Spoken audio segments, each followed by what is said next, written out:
Recording All right, so today is March 12th, 2021, and we're having a special Desiderata Extinctionati meeting, and we're joined by Dr. Kevin McCairn, Kevin, for this conversation. And if you want, Kevin, could you do a self-introduction of yourself and what you do? Sure. I'm Dr. Kevin William McCairn. I'm a systems neuroscientist. I was leader of the Systems Neuroscience and Movement Disorders Laboratory at the Korea Brain Research Institute. I'm currently medically on leave, retired. And I guess you could say that I'm been vocal since the beginning of the outbreak of SARS-CoV-2 about these systemic problems that have led to everyone being impacted the way that we have been under the current circumstances. That includes my particular focus is the rot in the academies that led to this, the corruption, the money hose that brought us here. And I've tried to emphasize to people that they're dealing with a very likely 99.9% sure of a lab leaked agent that's very likely what could be called a gain of function agent. Gain of function makes it a dual use technology. Dual use technology puts it in the domain of military technology, and we're essentially dealing with the I don't think we can put intent behind it, but the detonation of this dual use technology. And we're seeing the effects of that, and the effects are to still come, because there's a element to the molecular biology of SARS-CoV-2 that primes it for targeting the central nervous system at multiple levels and time frames. So that's me. Well, that's pretty awesome. Can I kick off with the first question? And I wanted to find out about the censorship. And I know that you've been hammered a bit on YouTube, and big tech has been singling you out. So how is the censorship done? Is it done by bots? And how do you navigate it? How do you get human contact? Have you been fighting it? What's your approach to handling it, and how bad is it? Can you just talk to that?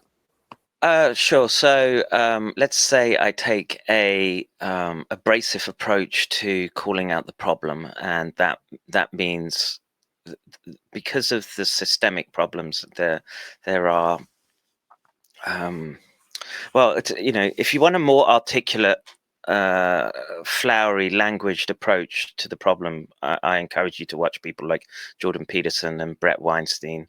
They're obviously more famous academics who will skirt around the problem that the academies are facing via the march through the institutions of the well, what would you call them? The intersectionalists, the neo-Marxists. I don't know what it's hard to put a tag on them because they're so amorphous, yet they're everywhere.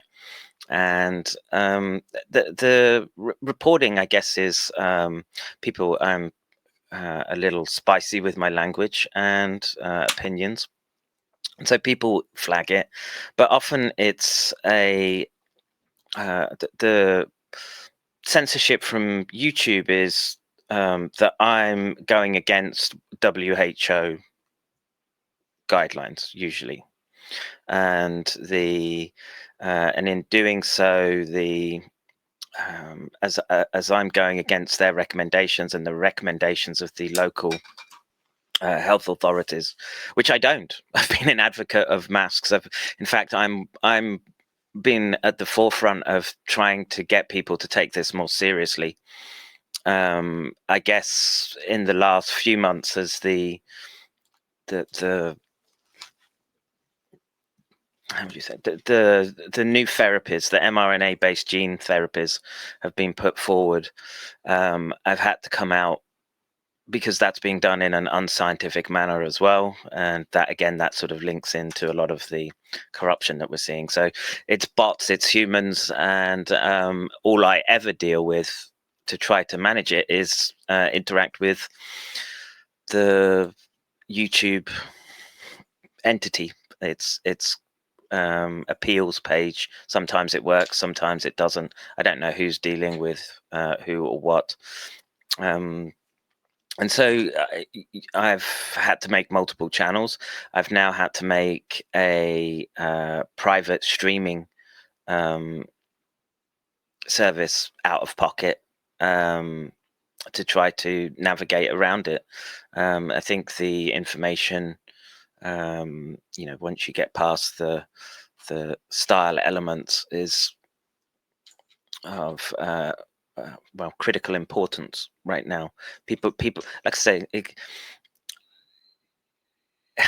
it's everything that I've been saying has been right up till now. Okay, I predicted that the neural effects would be a problem a year ago when everyone was saying that it was a viral pneumonia and it was very difficult to get any traction. My name will get instantly banned from Reddit because I was pushing that line a long time ago before anyone would go there. I say, try putting my name into Reddit. It won't take, which is kind of ironic. And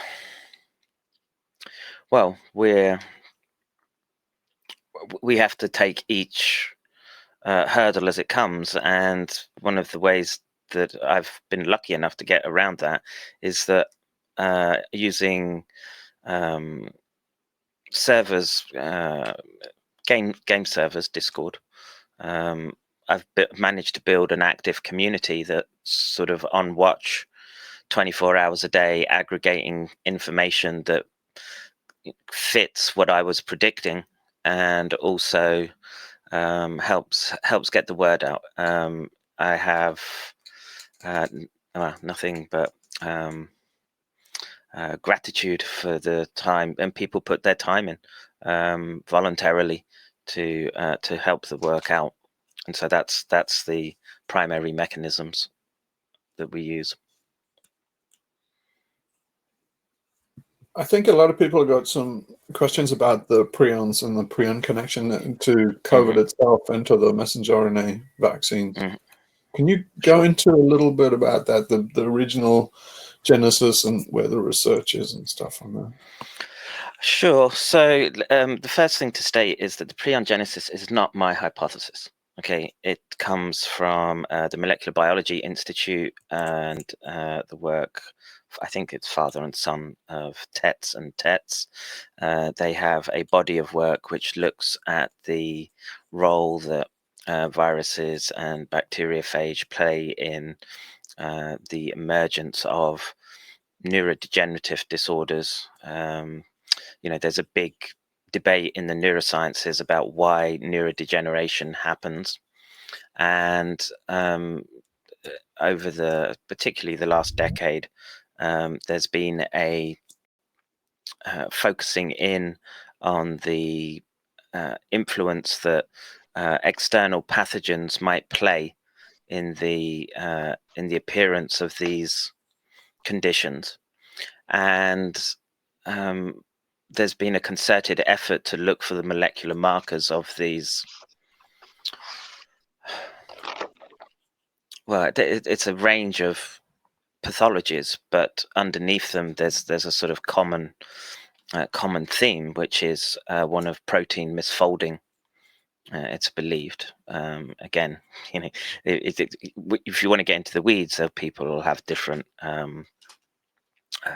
takes on mechanisms, etc. But it's generally accepted at the clinical level that Lewy bodies, beta amyloid plaques, they're all associated with these, the range of neurodegenerative disorders. It's a consequence of where they begin to appear emerging, which will depend on the symptomology which you begin to express. Now, it would appear that you have a lifetime's worth of resistance in most cases, right, to the buildup of prions. Prions are, or misfolding induced by prions. It's not something that's new. Your body's been dealing with it since life started to coalesce, and so there's a lot of cellular mechanisms in place to make sure that you avoid the cell overloading itself with misfolded proteins. There are a number of forms, and as you get older and as your body interacts with the environment, you begin this process. If the cancer doesn't get you, and the heart attack doesn't get you, the stroke doesn't get you, Parkinson's or Alzheimer's or some other neurodegenerative disorder will. And that would be all fine. But it's obvious when you look into the clinical literature that you will be, there's the phenomenon of early onset Parkinson's or Alzheimer's. We know it happens. And so there's even in the natural course, there's a cohort within the population. So Parkinson's and Alzheimer's, it's about 1% are going to be affected.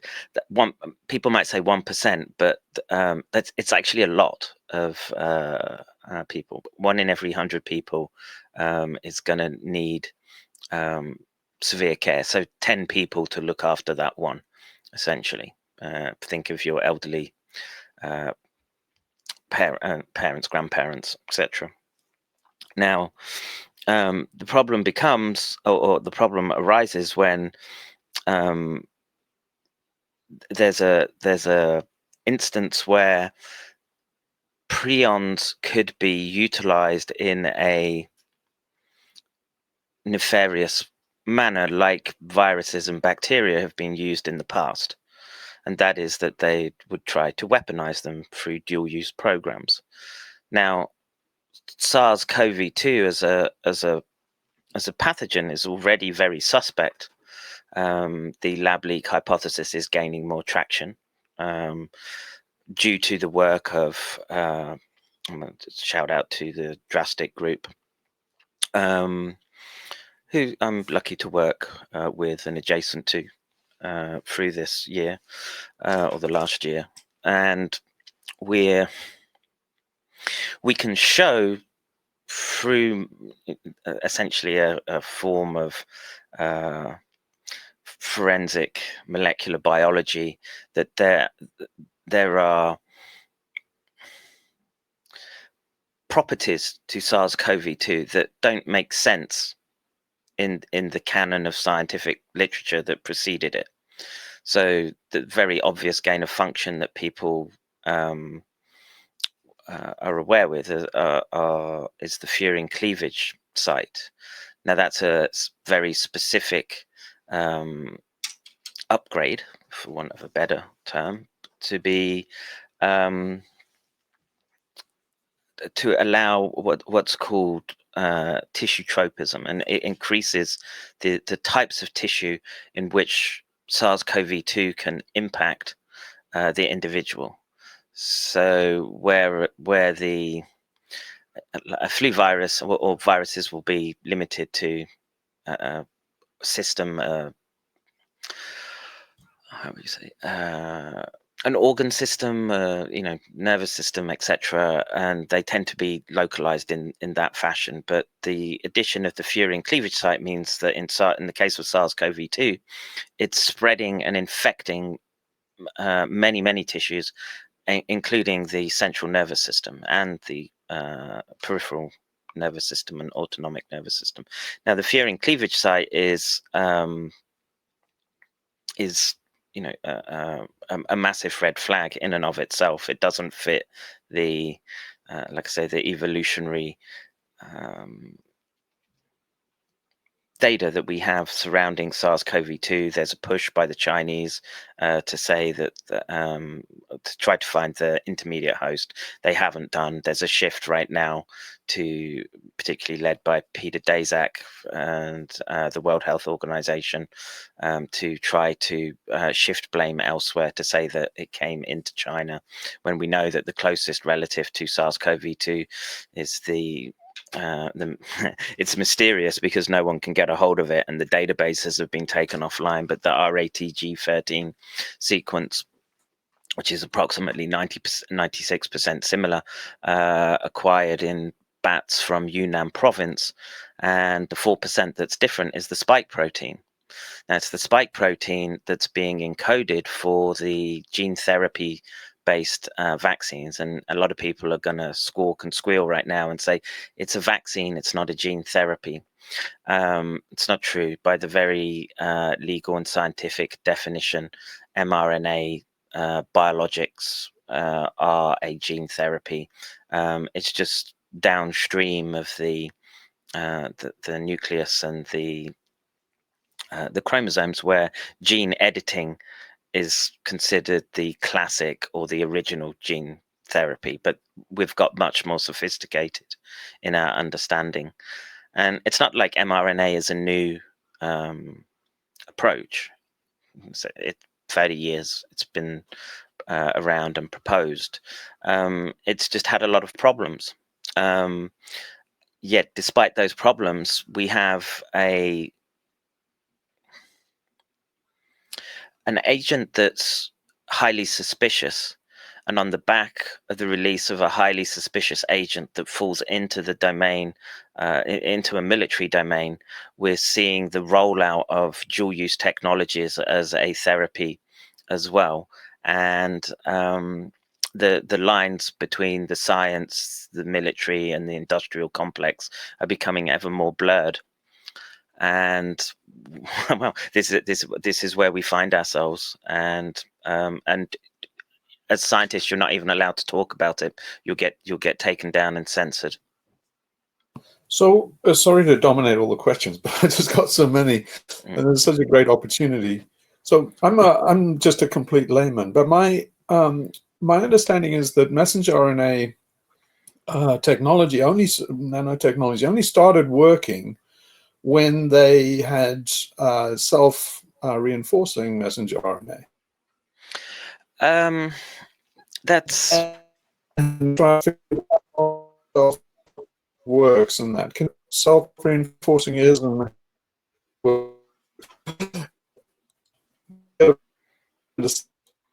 yeah. So we've already got not self-reinforcing. Yeah, the my stream, our end has been terminated already. Okay, just through what we're talking about. Yeah. So I don't know what to tell you. I will. Well, we're recording it, hopefully still. So yeah. we'll be able to post it. Like I say, let me just see if I can get my end up and running. But this is the type of interference that you'll get all the time. It's keyword scanning, right? It's potentially. I mean, right now they've probably literally got people watching, because if there's evidence that you can point to that says there's a danger of a prion cascade from SARS-CoV-2, again, just looking at the work of Tetz and Tess, it seems legitimate. It's based off published data, and then you're turning round, and that's bad enough for most people. The idea that it's a lab leak is played down massively in many countries. UK, for example, is a prime example of this. And it's bad enough that the virus would have the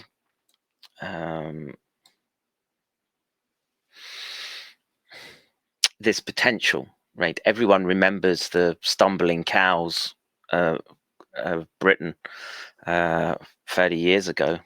PSE, yeah.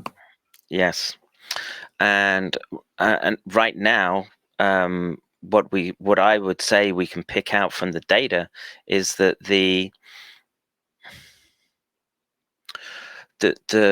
potential for encephalopathy comes from the spike protein on the virus primarily.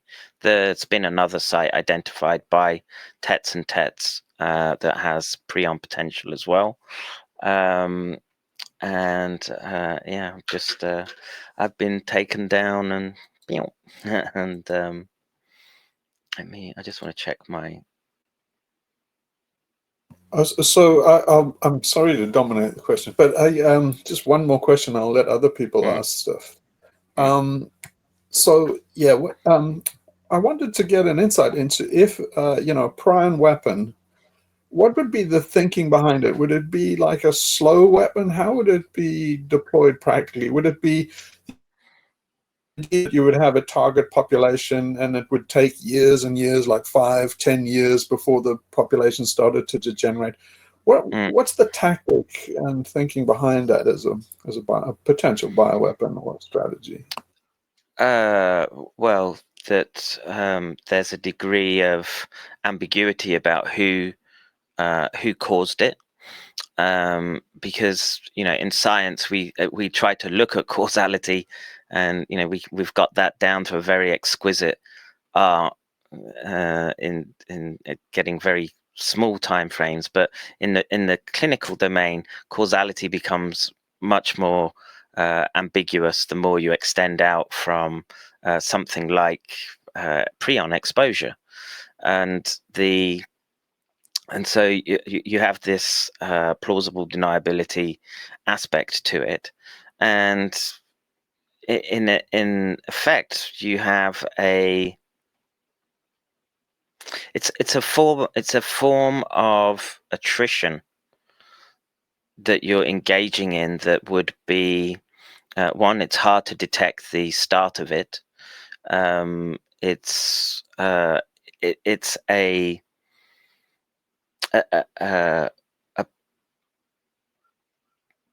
pathogen that's very difficult to treat. And the problem is that because of the compensatory mechanisms that people have, the human body and brain is very, very tough and versatile. When you think about it, it absorbs all sorts of stuff every day, and you don't even think twice about it. And it's essentially a case of working slowly to undermine those capabilities, and the hang on, I've just got to answer this text. So yeah, just people watching me. Yeah, every stream got taken down. I don't know why, but like I say, if everything from Twitter to Facebook to DLive and YouTube, like I say, they're looking. I don't know. You never know. I think we're still recording, so it's at least yeah, it's just people. It's just people in my chat. Just they're not very happy at it, and and why is that? Well, part of the civil defense posture is that you keep your population calm, and that's why I think that a year ago you saw such a bizarre push of the viruses aren't real. The use of words like scamdemic, plandemic, it's just a flu, etc. All these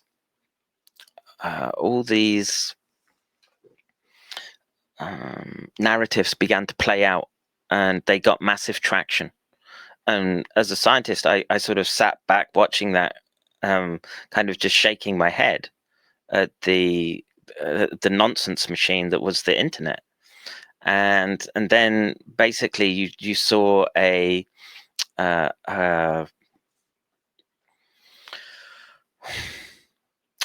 similar mixed messaging coming from the authorities in a way.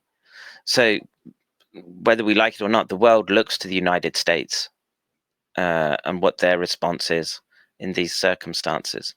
And the mixed messaging coming out of the States was no masks, you don't need it, etc. And basically there was an edifice of lies and obfuscation that came out from China, from the World Health Organization. There's you can look at many data points that say that this probably started months earlier than the first patients were reported. You can October seems a good from the mutation rates, etc., and sort of open source intelligence, something happened in October, and that's at the same time that the military games were. Just as a coincidence, Peter Daszak was in China at the time, visiting a rat farm, but and who knows what else. And again, there's an element of this that just seems. Are these state actors, or is it something else that you're dealing with that would try, if we're dealing with the worst case scenario, that it's not just a study into vaccines and it went wrong, but there's something inherently more sinister. Great resetty kind of thing. Yeah, and look, one of the prime suspects in this narrative is EcoHealth and World Economic Forum. EcoHealth and Peter Daszak. And Peter Daszak is literally giving talks at the World Economic Forum in November of 2019. Okay, they're all linked. There's supranational groups. And people need to understand what the One Health doctrine is and how this goes back. It ties back over many decades, and the groups that have been involved in this research, in the weaponization of our of the very biology that surrounds us, that's part of our ecology, and to the technocratic supranational non-profit NGOs that run the world at the moment, and the corporations, and this is what I think that we're dealing with more than a state. It's, I don't think it's just Xi Jinping sitting there trying to flex China's muscles. It seems more complete than that. And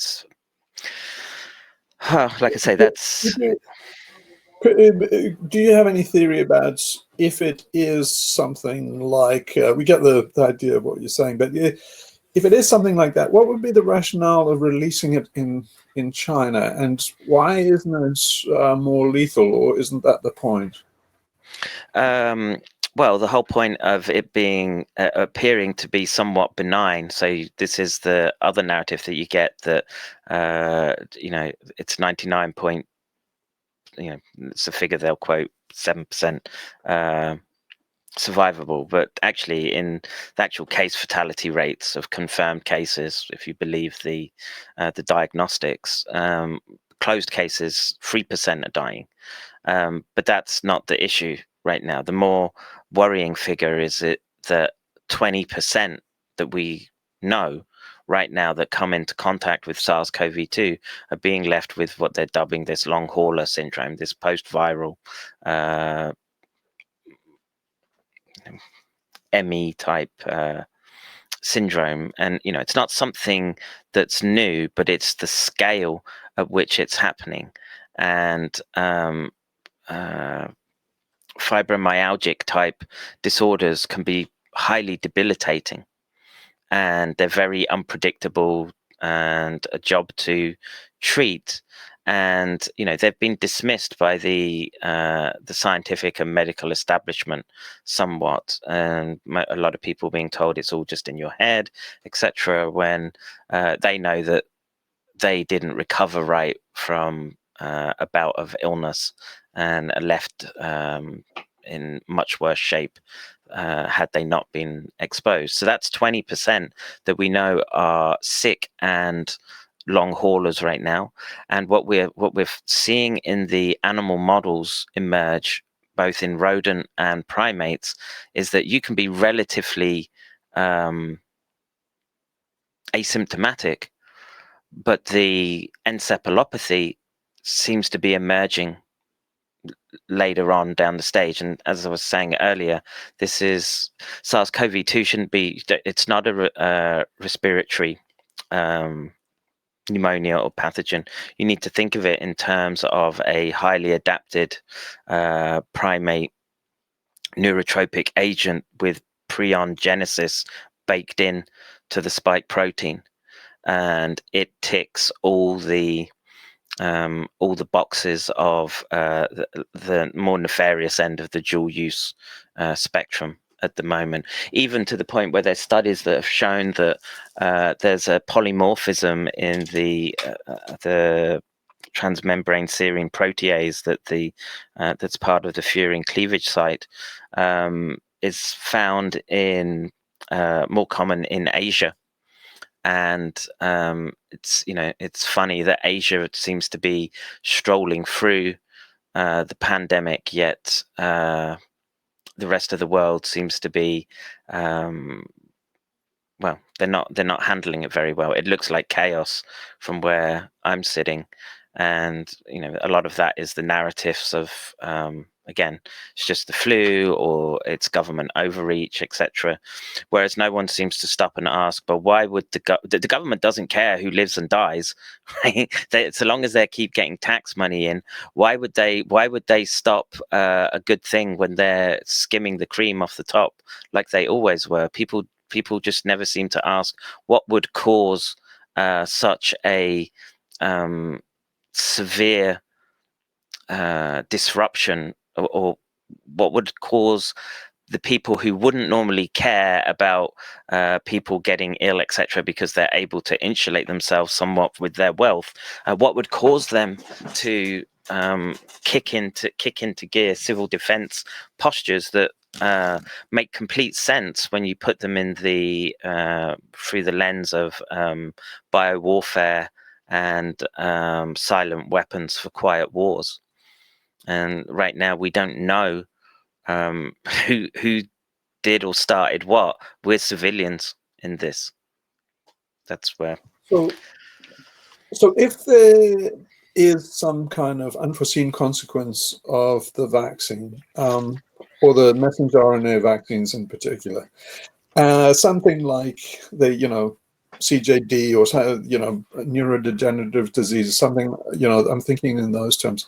How do you expect it would unfold in the public consciousness? I assume it wouldn't be very quick. Your first sign would be that there'd be a spike, maybe 3 or 4 years down the road. You'd see a dramatic increase.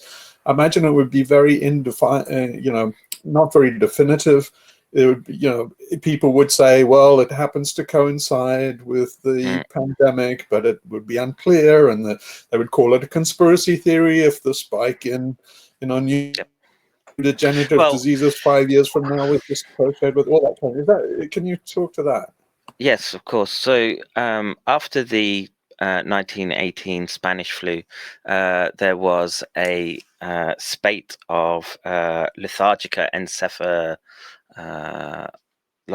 I think it was called lethargica encephalitis, maybe. I think that was the technical name that they came out with it, but which resulted in people developing what we understand to be the classic neurodegenerative disorders of today.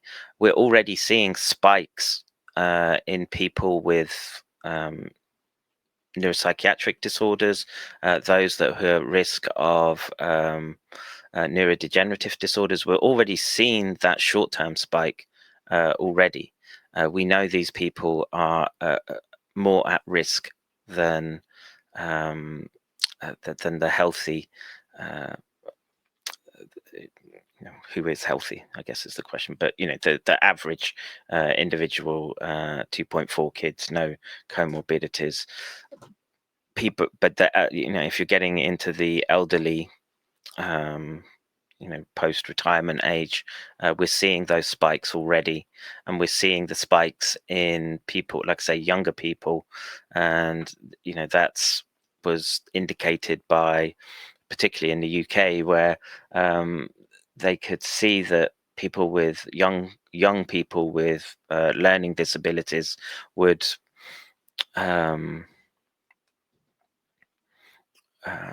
were a greater proportion of people coming to the hospitals, and the NHS took the decision to put "Do not resuscitate" notices on these people.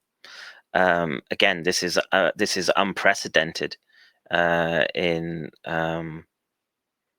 any time, I guess. Well, just go back to when we did. We just let stuff fall where it may, and each man for himself. But the social contract has been completely dismantled within the last year. Yeah, I know anecdotally, just from one or two cases, that the NHS in the UK, they're really quick to sign DNRs. They're really kind of they're not taking any chance. But Sophie, go ahead and ask some questions. I've been dominating. Because I'm a doctor in my background, and I'm shocked by the fact, and I think you talked about this, Kevin, and thank you so much for coming here. Vaccinating during a pandemic. I mean, this has always been a no-go total thing I've learned from medical school. And we're actually vaccinating people when we're still in the high numbers and the high ascending numbers. Well, in some countries. So what would be your opinion on that? I'm with you on that. I'm not going to speak as an authority on that, but when I was at university and you did epidemiology courses and you learned about these things, that there was an understanding that you avoided the vaccinations came out when you got everything under control. You didn't use the vaccines specifically to try and put out the fires. And I think it's called McCairn virus in chickens, poultry, and they developed a vaccine for that after the war, Second World War, and it was a nuisance virus. But as they began to pack the chickens closer together and go for battery farming, they just started vaccinating routinely for this virus, and the upshot of that has been that it's created more lethal variants. And anyone who tells you right now that they're sure that the vaccine will not put selective pressure onto that agent to not force it into more virulent and dangerous forms is lying to you. Any scientist or clinician worth their salt right now, if they're being honest with you, will say, well, we really don't know right now. We can make educated guesses, like I've been, of first principles with respect to the neurological components of SARS-CoV-2. But again, we've seen a reversal of what was considered to be common sense. I would say just over a year ago. If you'd asked anyone else what was the right course of action, I'm sorry, I didn't catch your name. It was, and I can't see it on the screen, but Sophie. You understood that there was a you didn't roll out the vaccines in the heat of battle. You waited, and we don't know the consequences of that. And this brings us to a crucial point about the current mRNA vaccines or the adenovirus vaccines. Okay, all they're doing is they're saying that they're treating the COVID-19. Okay, it's not treating or stopping the transmission of SARS-CoV-2. So it's essentially a case of putting people that may have got ill and taken out by the most acute phases of SARS-CoV-2 into the bracket of asymptomatics or potential long haulers, with the possibility that they then fall into the cohort that would develop or be susceptible to the long-term neurological consequences. And that comes from many levels, not just the prions. There's work that shows that the virus will stay in the brain in a low activity form. It will continue to spit out copies of itself.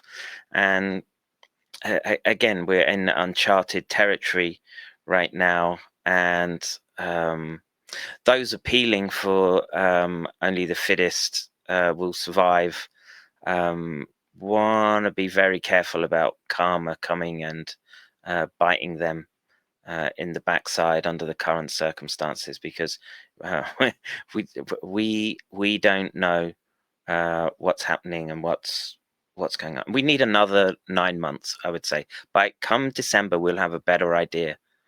But at the moment, the data that we as the public can get a hold of, I and my colleagues are confident enough to say that there's problems with the orthodox narrative coming out of the current institutes. We know that they're all compromised, and we have to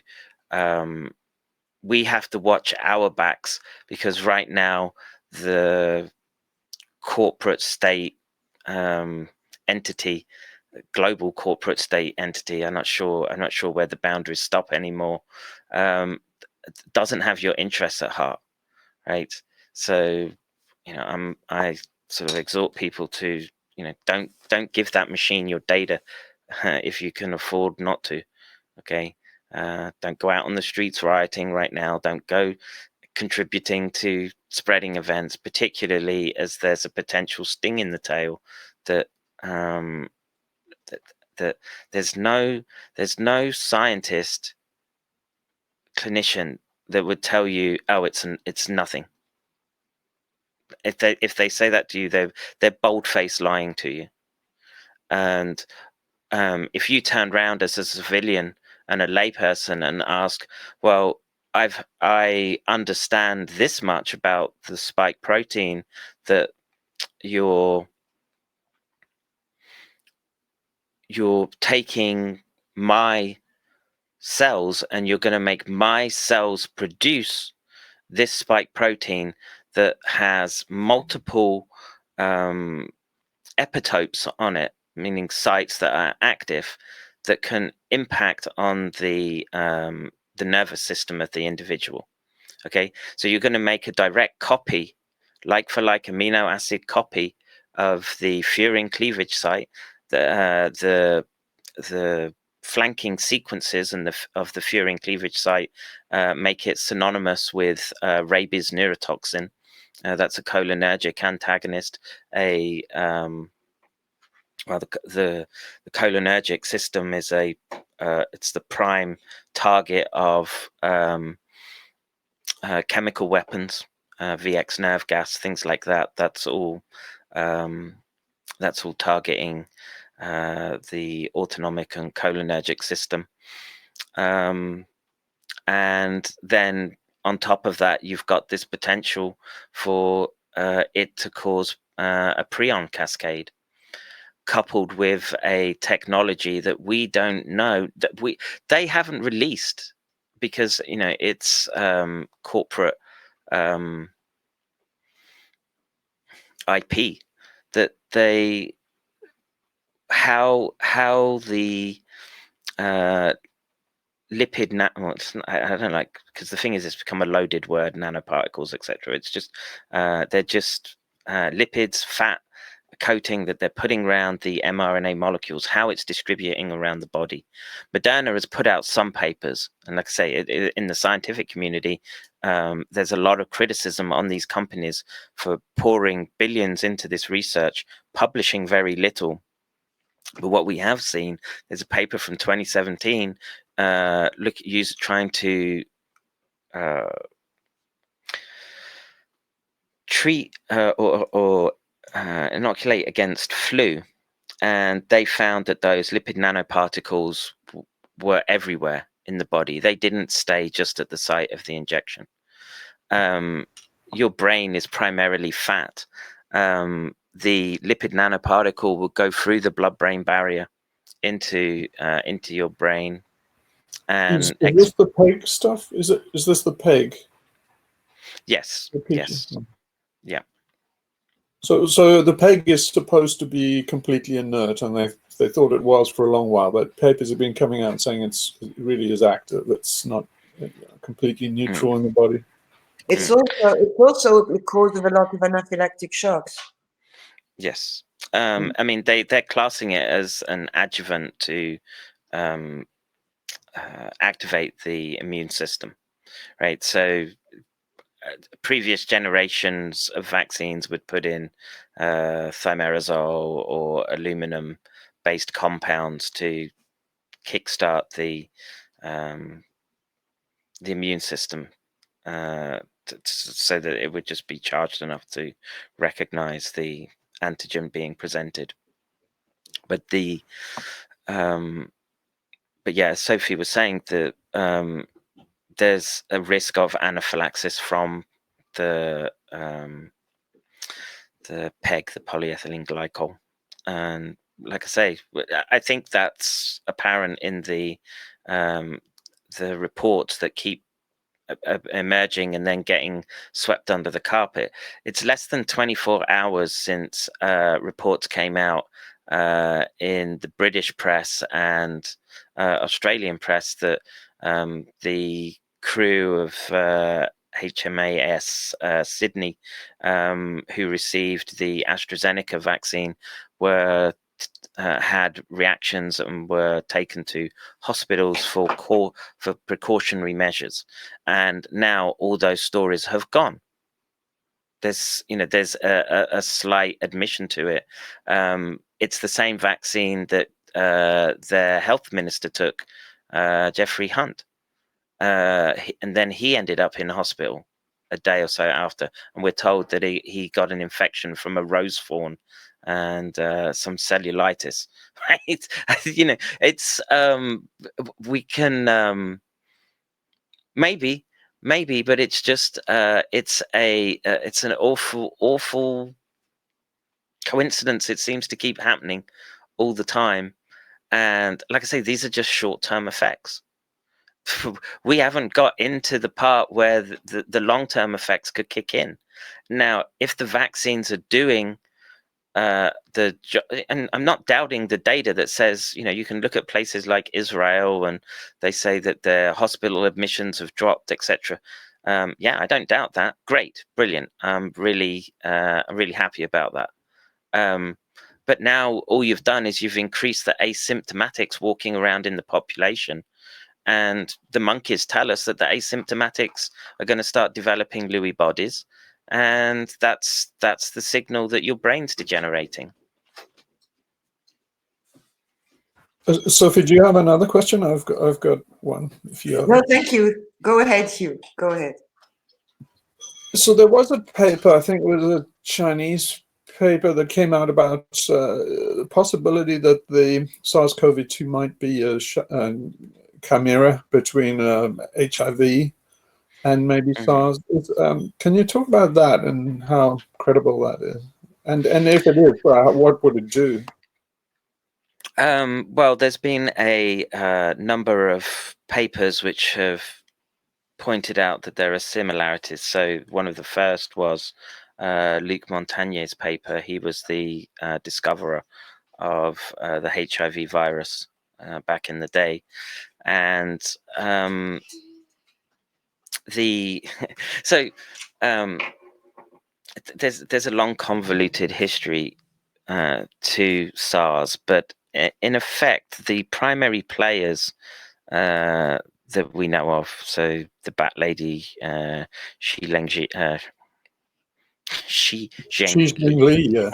yes, the Ralph Barrick, they recapitulated the infectivity of SARS, of the original SARS, using a HIV pseudovirus. And so HIV has been an integral component of the mechanistic methods to manipulate these coronaviruses. And the fact that if the premise, and I'm sure that it is correct, that it's come out of a laboratory and it's come from Zhengli Shi's lab, potentially. It's the same technology that was being used at Duke University, or it would have had some of those components in it. And of course, the technology advances all the time. And the fact that their claim to fame came by utilizing HIV, well, then it's no surprise that you're seeing sequences that would match in the in this chimeric coronavirus that we're dealing with right now. There are, I could put you in touch with people who could speak more authoritatively on the molecular biology. I mean, I come at this from a systems neuroscience perspective, and my domain is watching for abnormal behaviors, Touretteisms, tics, if you like, and that became apparent very, very early on, and I sort of coined the term COVID zombie, because there was a class of behaviors that I was seeing coming out of places where people were spitting, was and contamination-like behavior, which are classic Tourette-like behaviors. And what we know about Tourette's, this has come from my work, is the brain networks that are involved, which is the limbic system of the brain. The primary route of penetration into the central nervous system is likely through the olfactory epithelium, and what we see, and some of the first reports coming out were of encephalopathy in I think it was a 50 something year old woman in New York, and it was it's called the entorhinal cortex. It sits on the inside of the sort of the temporal lobe, and it's part of the input into the hippocampus and amygdala. And we consider these extended structures of the core basal ganglia, but it's the basal ganglia and the limbic territories that drive the Touretteisms that you see in the clinic, and it's what I began to see more and more of in the in videos that were coming out. And if you, like I say, if you didn't really know what to look for, you'd probably just dismiss it. But and then couple that with the happy hypoxic phenomenon. The spitting and the impulse towards violence makes a lot more sense. And you were going to ask something. So the interior cingulates loses its ability to suppress the amygdala, and then you start getting Tourette's and tics. Is that what happened? Well, you can. So yeah, the brain puts a lot of effort into suppressing behavior, right? To maintain what we consider a normal distribution of adaptive behavior. Okay, so if I want to grab my drink, for example, my brain has to do a whole bunch of, it's actually, when you break it down, it's a very complex set of sequences, and you can, the fact that I'm able to, once my nervous system is trained and I go directly for that object that I want to pick up, and you're not missing the target by, shooting off at the, 90 degrees tangent, which you could do. You could sort of mimic that by sort of putting on lenses or something that would sort of confuse your brain, but your brain adapts to that. After a week or so, if they've done those psychophysics experiments. So your brain is under a lot of the metabolic activity goes to suppressing activity and allowing just the tiniest fraction through to engage in useful behaviors. Okay, and then you can think that there's two extremes to that. There's the neurodegenerative Parkinsonian type phenotype where you begin to lose the ability to move, or there's the hyperkinetic domain where you see things like Touretteism and tics and ADHD, obsessive compulsive disorders,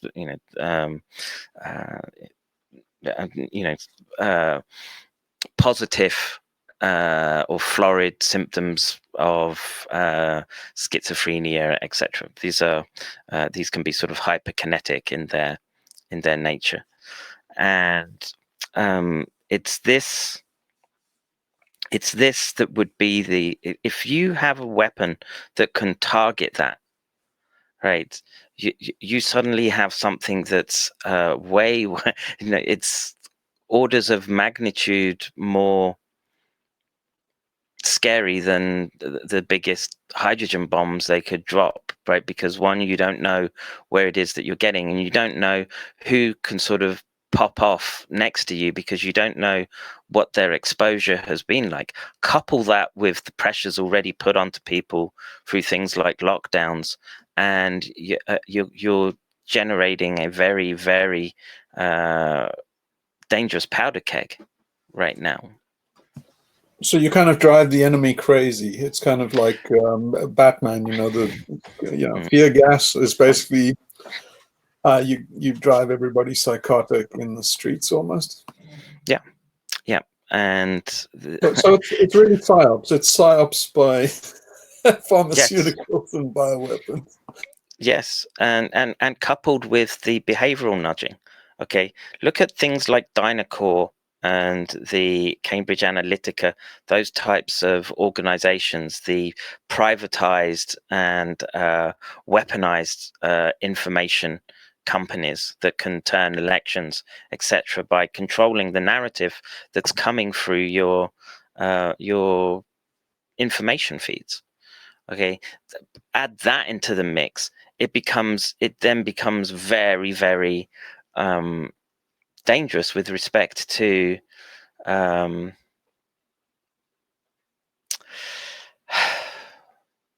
just population control.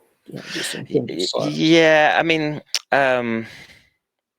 if they wanted population control, there's other ways of achieving it that would be more efficient. Right, that just leads down to another tangent, which is EcoHealth, which has received all this money from the U.S. Defense Department and the Defense Threat Reduction Agency. It's hundreds of millions of dollars. Are working in labs around the world in countries probably even less well controlled than China on things like Nipah and Zika virus. Okay, and we're still to trust these individuals in that sense. We know that Peter Daszak and EcoHealth, who sits on both of the primary investigations into the origins of SARS-CoV-2, he's got his finger on, or he's got access to all these other agents that they would have been doing gain of function studies on. And the public are just supposed to sit back and say it's okay. We'll let them. The institutes are going to clear up and tidy up after themselves. Is that really where we're going? Are we so passive, and are we becoming so confused and dumbed down that we'd let that happen?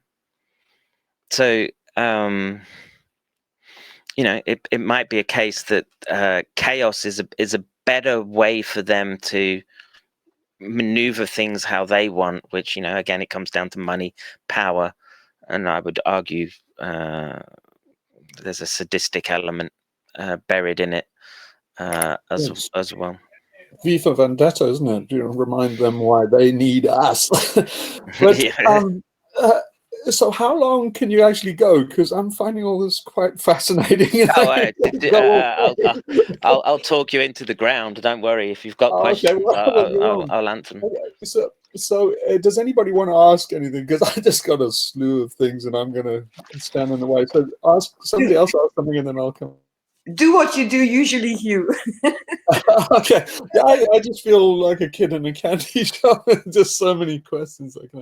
So just let me tell you, I feel, you know, very much in line with all your thinking on this, and I just want to tell you where I came in on it for years back, actually in my youth, and on these kind of conspiracy theories, or what they're called now.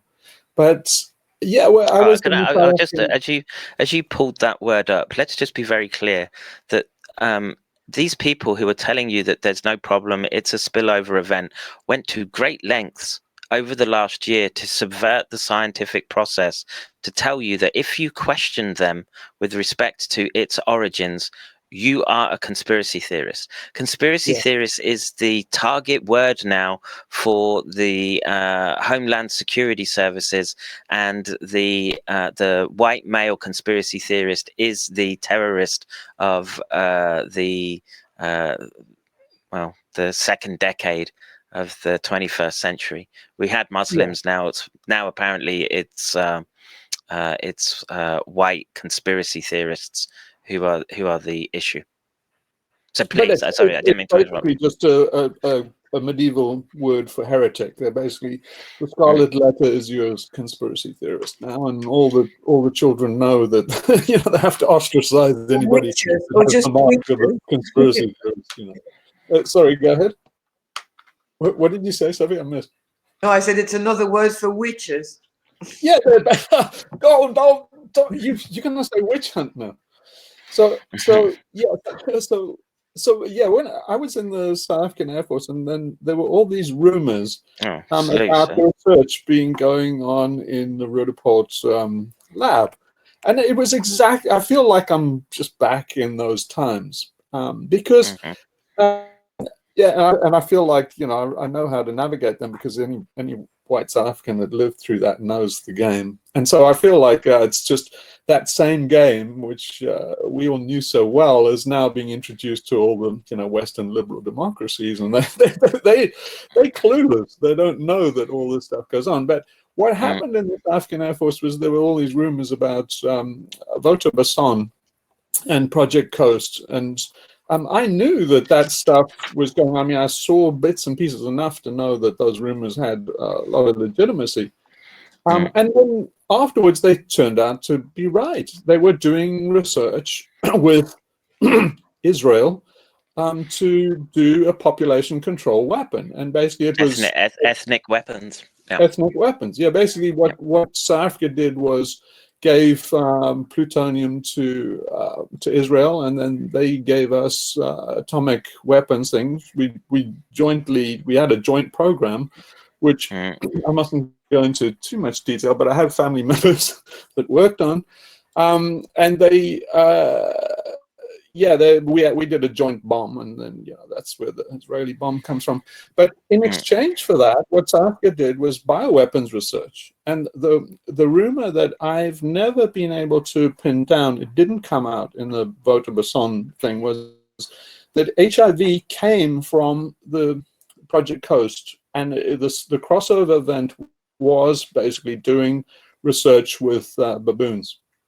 And it crossed over accidentally to humans, and they realized they had a better population control weapon than they had, which was they were looking at sperm immunity and things like that.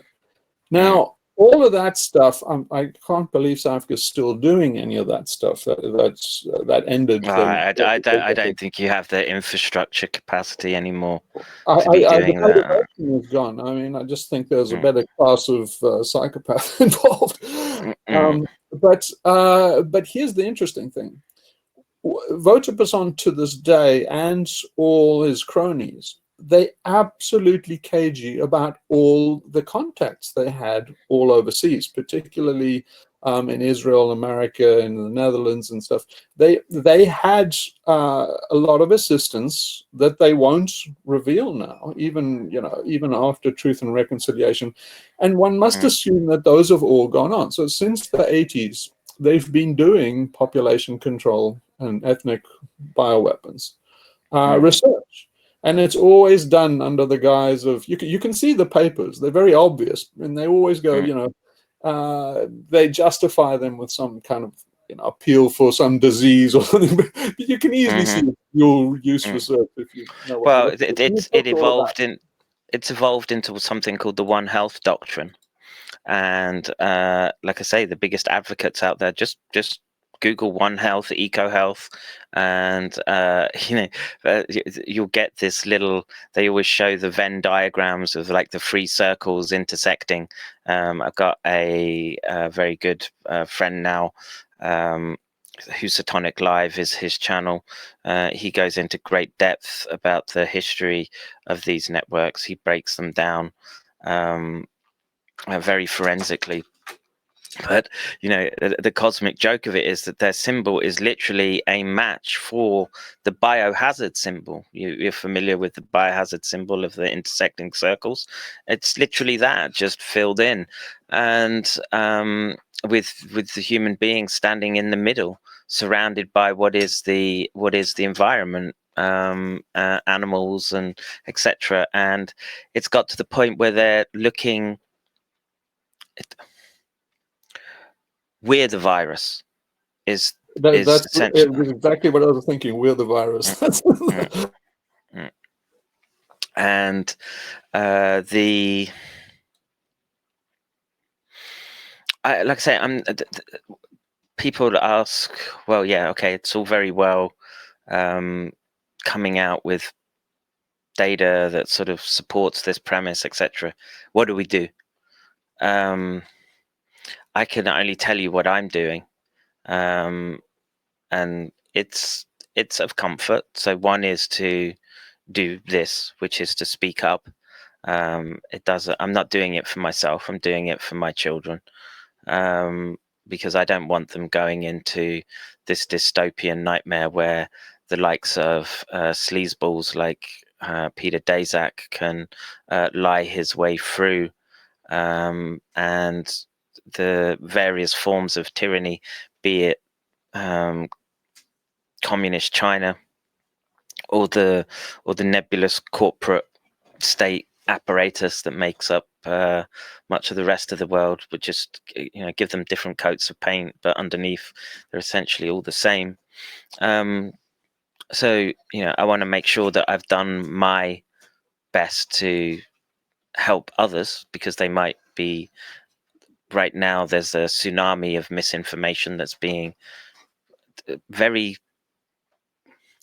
there's a lot of machines behind the information flow. You'd be surprised at how individualized it is with respect to controlling narratives. Okay, and people might think that they're getting the ground truth, but it's often not the case. And like I say, even a year on right now, I'm still getting people that say viruses aren't real, etc. That's a lot of how I got into this. I was just these people that were coming on telling people that viruses aren't real just as a pandemic is starting, making thousands of dollars an hour doing it, and causing mass chaos. And then the next thing I do is it's this idea of you've got to think that you are in a war right now, and until December, till we know how these things are going to play out, the vaccine, the agent itself. So what do? keep your family close by you, and learn to downsize if you can. Cut the expenses, because who knows where the hang on a minute. What's up, big boy? Oh, Daddy's busy now. Can you? Hey. No. Come on, close the door. Close the door. Call him on Discord. I do apologize. People are asking only on Dojo. I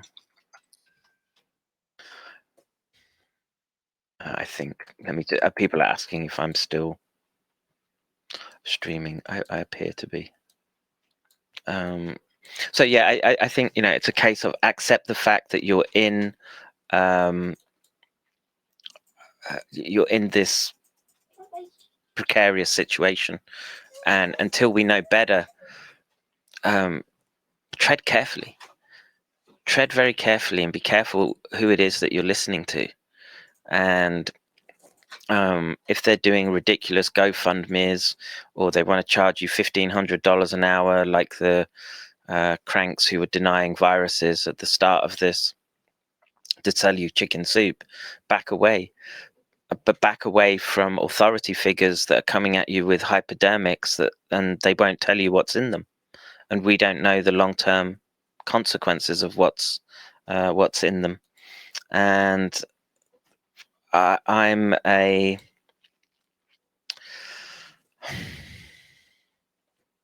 like I say, it's a dark time right now, and you would be well advised to, like I say, if you can avoid the crowds, do so. If you can avoid the pressure to take shots, do so till we know more. And maybe it's a kind of Chicken Little approach, but rather that than get your head blown off. Yeah, precautionary principle. So just in terms of this perception management, manufacturing consent, and the basic, global psyops that, I think is passing over people's heads. They just can't believe we live in the world we do. I feel myself lucky because, living through South Africa, I saw all of the stuff done by government. You got a deep insight into how it's all done, the motivation. Kind of get a university education in this stuff. So, the fact that I knew that it's by proxy that it's been done by all governments. It was done during the Cold War.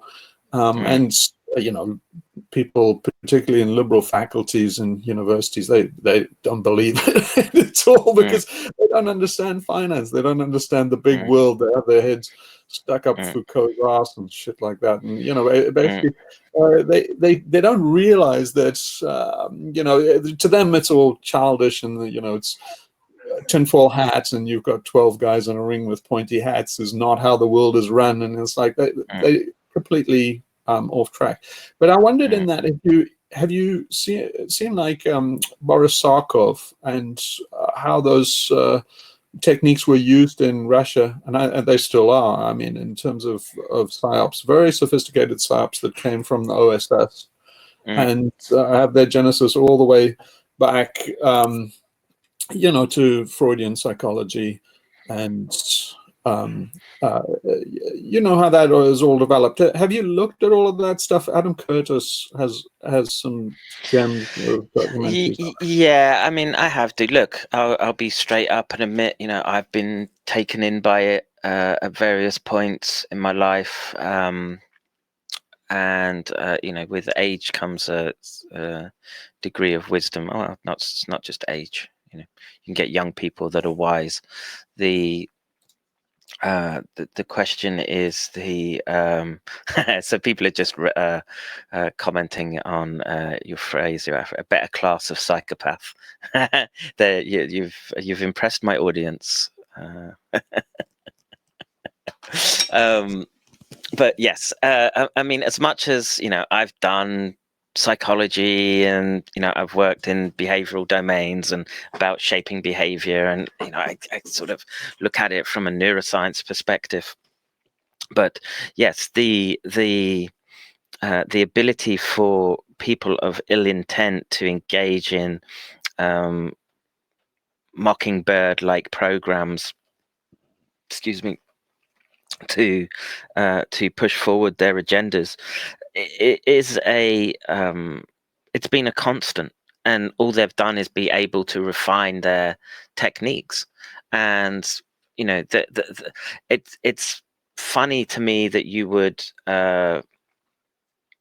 you know, there's this trope about, oh, you know, they want to get the chips into your head, etc., etc., where literally everyone just signed on the dotted line for their surveillance equipment because it was bright and shiny, and it fed all the data to these entities,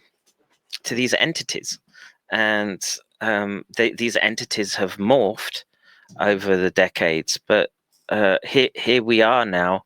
And again, you're starting to butt up against the boundary condition of what's reality right now, and there's only so far we can see into this type of fog, and again, consider it a fog of war right now. And make sure that you're just watching each other's backs, because look, we're seeing people lose their minds all the time, right? We know it's gone up. Domestic violence has gone through the roof. Murder rates have gone through the roof. All these things have increased, which show that there's this assault on the mind. Okay, and you know, you can't. It's very difficult to separate brain, mind, and body. They're inexorably linked, and they've had decades of practice at coercion, and there's the carrot and the stick. And my concern is that there is a well, as you there's a better class, or a more sinister form of psychopathy, and where you could probably argue that the sadism increases, and that's maybe what you're seeing now. And again, I try to instill into people if you go around talking about Bill Gates and all these, you know, big figures that make up the current narrative, you're literally tilting at windmills right now, and you're going to come off like a Don Quixote if that's all you keep doing and that's all you keep talking about, right? If it's Gates this, Gates that, etc., they don't care. They want you to do that, and they'll feed you the information lines to keep going down that narrative. And you know, the best example that we just had was the Q phenomenon over the last 4 or 5 years, 4.5 years. Okay, that was a brilliantly executed display of population control. Okay, and you had on one side, well, you basically disarmed the whole prepper side of the United States whilst empowering the mob, and essentially brought the world's largest superpower to its knees, and subverted all its institutes. And you could argue that that's been a long process in the making, but it certainly seemed to reach a nadir at this current time. And you know, I've put it akin to history kind of repeating as we watch the Berlin Wall come down. At this moment, we're watching the wall go up, and the wall has gone up around the Capitol buildings of what is supposed to be our example of democracy, free thought, and association, and we've done it to ourselves. So yeah, so this is a good intro into where we're at, and we deepen up into this video that probably the audience is reduced. We normally wait until we have a long bit of a material. That basically there's a lot of protection in and putting a buffer in front and keeping the juicy stuff well into after the hour mark, and hour 20 is normally a good place to get into these things because you only got the really dedicated audience left. So yeah, so I think we're probably in that region. And QAnon is definitely a good place to come in on. So basically what I've personally, and our group is about is, in about 2012, I realized the power of an alternate reality game, which is what QAnon was. I've been trying to do QAnon since 2012. Unfortunately, I didn't have the money and resources. The guys beat me to it. But in essence, it was the same tactics. A number of people realized it fits in a number of ways to different lines of doing psyops and rebellion. So yeah, so I'm still on that track, and I'm still intend to carry on. I think we all carry on doing an alternate reality game, and alternate reality game is a good cover and plausible deniability for rebellion. It works particularly well in this post-truth era because everything is smoke and mirrors now. Everything's the fog of war. The general idea of it is if you're in this environment where they are manipulating people and doing these kind of soccer kind of tactics, it's they really have all the chips and all the cards in their hand and all the power and resources are theirs. What I feel is that for activists and people with our mindset that want to actually fight back is they're going to overcook it. They did in South Africa. And the thing is not to try and make people sane, is to make them more insane. So you outdo them at these tactics. So you must be more surreal, more absurdist. So you play their game. You see, at some point, they have to have something that they hang on to. So you take them over the edge. Say, okay, you want to play? It's basically the Joker strategy. It's say, you want to play, mindfuck? We can play mindfuck. Like, let's have a game of mindfuck and see. So why it works is the general kind of, linear thinking, psychopath, sociopath that you get, the kind of Vogon that you get in government. They actually need an anchor in terms of reality more than we do in terms of psychological anchor and grounding. To hold their world together, they actually need, if you look at a guy like Pompeo and stuff, these guys are all in various stages of manipulating the public or working in these groups to do it. But if you look at the psychology of a Pompeo, they actually are very insecure. And they are more vulnerable to their own tactics. They are more vulnerable to a world that is completely absurdist and fucked up. They kicked in the zero-sum game. They kicked in the zero-sum game, right? By well, you could look back, you obviously have good memories of the Cold. Oh, not good.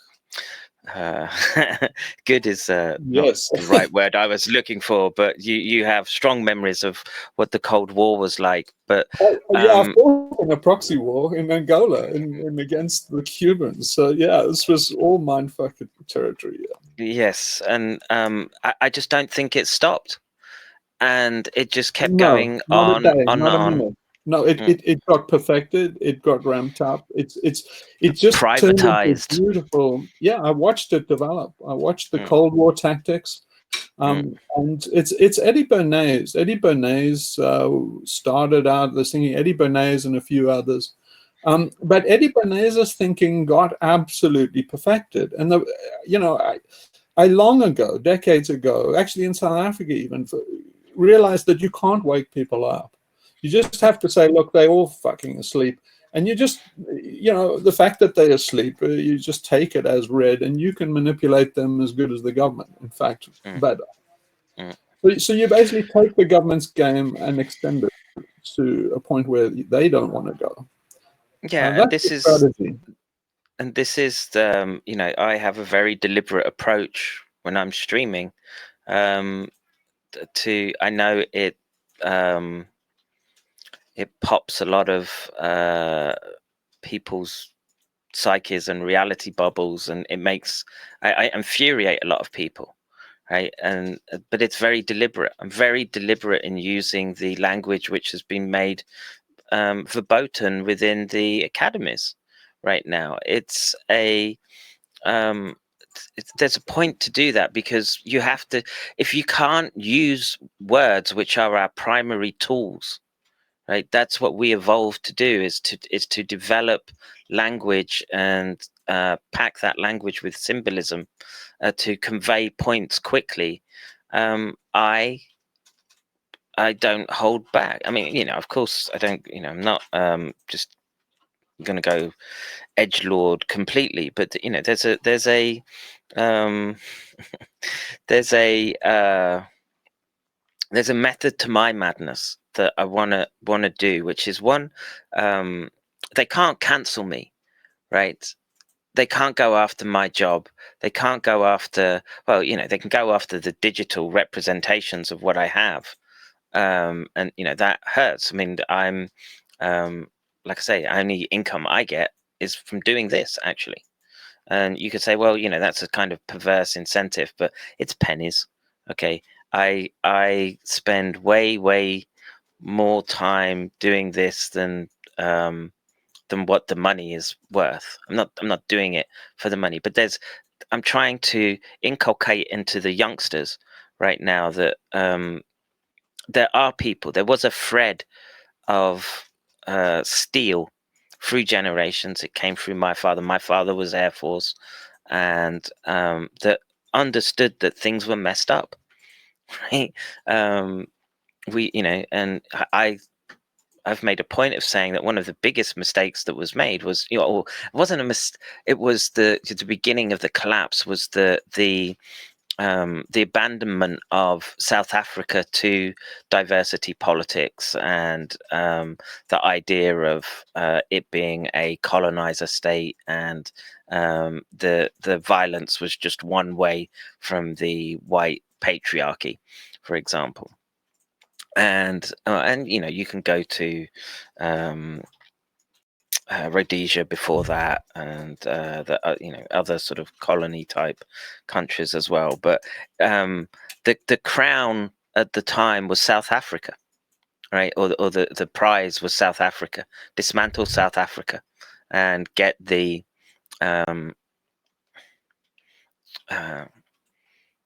well, I don't know. You know, I'm not sure what their end game is in this context. You know, perhaps, you know, I make the point that if you want to know what we're going to look like in 20, 30 years, look at South Africa now. Okay, that's probably where we're going to see ourselves. So, what is their aim right now? Yeah, so that's what I've been telling people, and I've gradually realized that I have something to offer, because I'm reliving my most traumatic periods of my youth. I never thought I would. I thought I escaped all of that stuff and left it in South Africa. It took me a long time to realize that, you know, South Africa was just a microcosm and proxy war in a much bigger game. The thing that I tell people, and no one really gets, because we're so mired in identity politics and stuff, is that South Africa really had fuck all to do with race. Now, that's amazing, because people go like, well, it was all about race. No, it wasn't. It just so happened that the black people were the poor people and the white people were the rich people. So it was very easy to see a class struggle between rich and poor. But the ANC, you know, the ANC were essentially mostly communists, and so they couldn't get traction outside South Africa to mobilize the rest of the world against apartheid without turning it into this bullshit narrative of race and identity politics and cross-sectionalism and stuff that played very well. And we know where that comes from. We know where it came from. We know who was the Long coaching March Mandela. Yeah. So they very craftily and cynically I mean, not entirely cynically. A lot of them are great believers in communism, and so they could just slightly misguided, according to me, but not evil.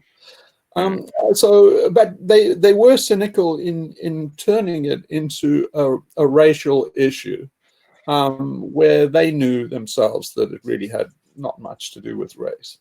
The race just turned out that way because it was the overlap of two nations, colonizing whites and indigenous black people. But in essence, the major black population was also colonizing. They also came down from the north. They were two cattle husbandry type cultures, and so they were bound to conflict. It just so happened that the whites came out on top, but it was all about finance. It was all about economics, and it's really a class struggle between the rich and the poor. And so you can see where it all ends up in the rest of the world, because that struggle is going on. So what happened after the Truth and Reconciliation Commission was that they just carried on exactly where they were before. The whites got richer. The whites are richer now because it's a Matthew effect. Basically, if you have money, you make money, and that's the secret to making money. And so after apartheid, things carried on as normal. The reason is that as soon as the government took over, the rebel government took over, they found themselves in exactly the same position as the apartheid government, and they still needed debt from the IMF. They still needed investment. So to stop capital flight, they found themselves doing exactly the same things that the apartheid government did. So I try and tell that to Extinction Rebellion and people like Roger Allen. Nobody really listens much to me. But if they actually got their dearest wish, even the communists, they would find out that they're in exactly the same position as these Western Democrats. It's basically we're all trapped in this system, and underneath it all is finance. It's the way the financial system and the economics system has been set up. But as it happens, all left-wing social scientists and people that, like Roger Allen, they go and do social studies to study rebellion, and you say really, that's half the story. History was really, the stuff we teach history in school is only half the story. They miss out the really juicy bit and the real raison d'etre of everything that happens, and it's economics. Economics. The Second World War was about economics. It's always economics and the financial system. There's a certain group that seem obsessed by it, and I think don't go there. You can't go there. You can't go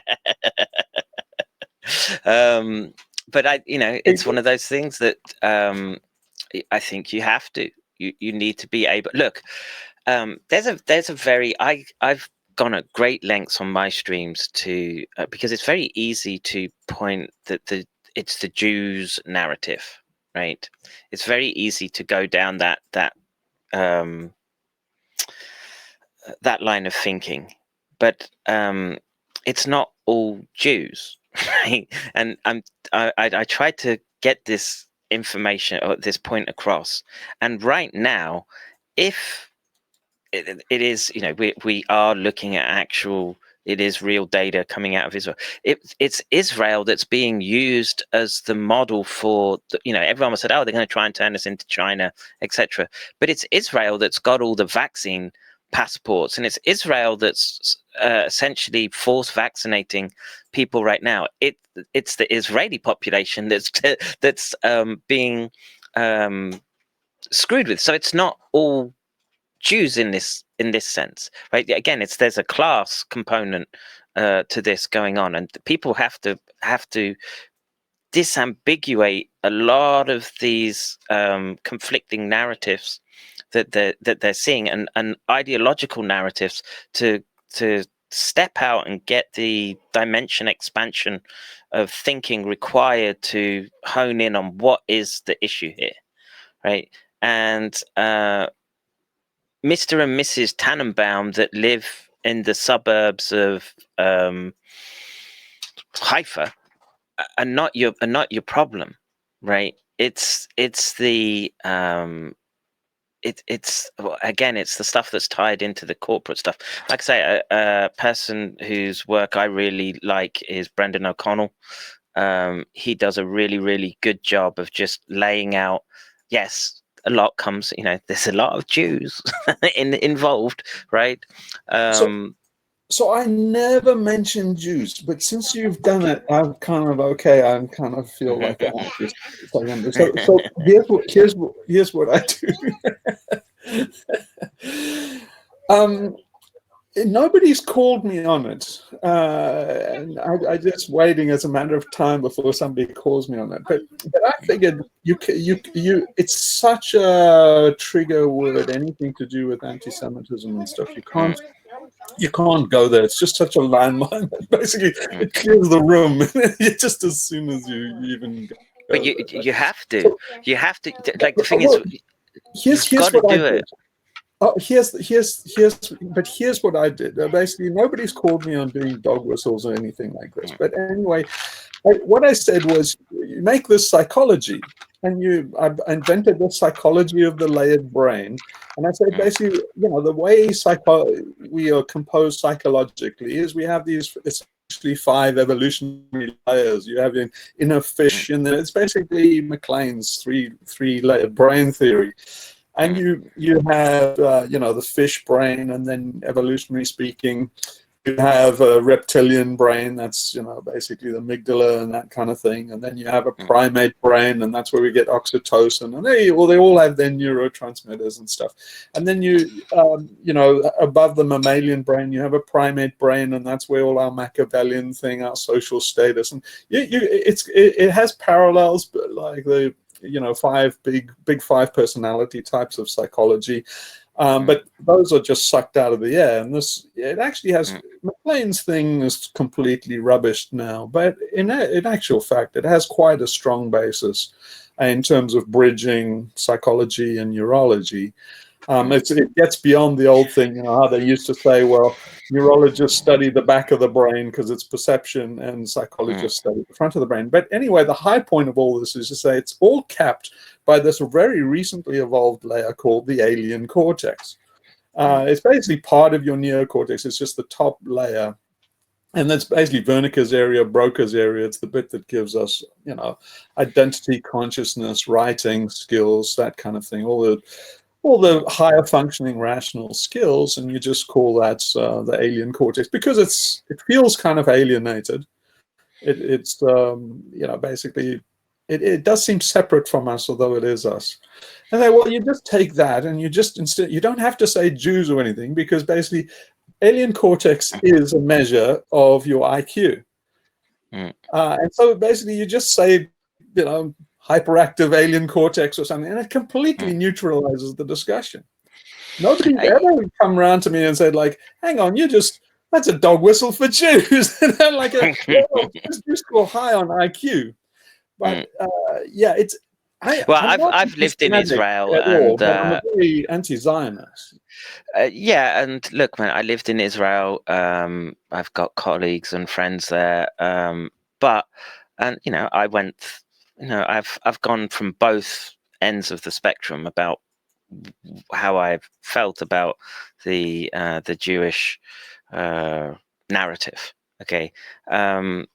And look, again, it's been used as a cudgel, like the Black apartheid movement was used as a cudgel to shut down the ability to dissect a problem. And this is why I'm trying to sort of emphasize that don't hold back on calling out particular problems, because there are issues here that get into you've got to be saying, what are these entities that would be feeding the machines that would be nudging us to this point where we're at right now. And that is that's the intelligence type operations. Okay. And for good or for ill, Israel and how they got there as one of the world leaders, we know they are, they know they are, and and I worked adjacent to these people in these programs, right? The Talpiot program, Unit 8200. Okay, those are university graduates and the professors, you know, they're all inducted into the military in Israel, and they're not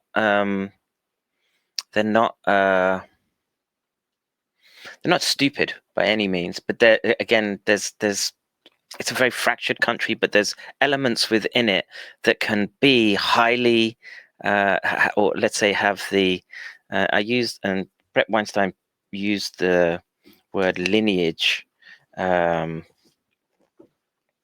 preference, right? And everyone should be allowed to have a lineage preference, right? You have, that's your inalienable human right to have that.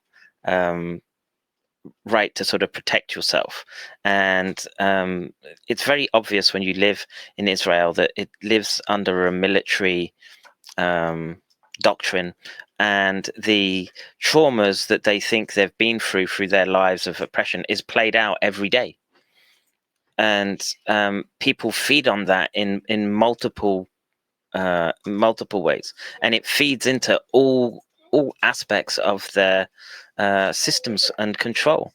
Hey, you, quiet.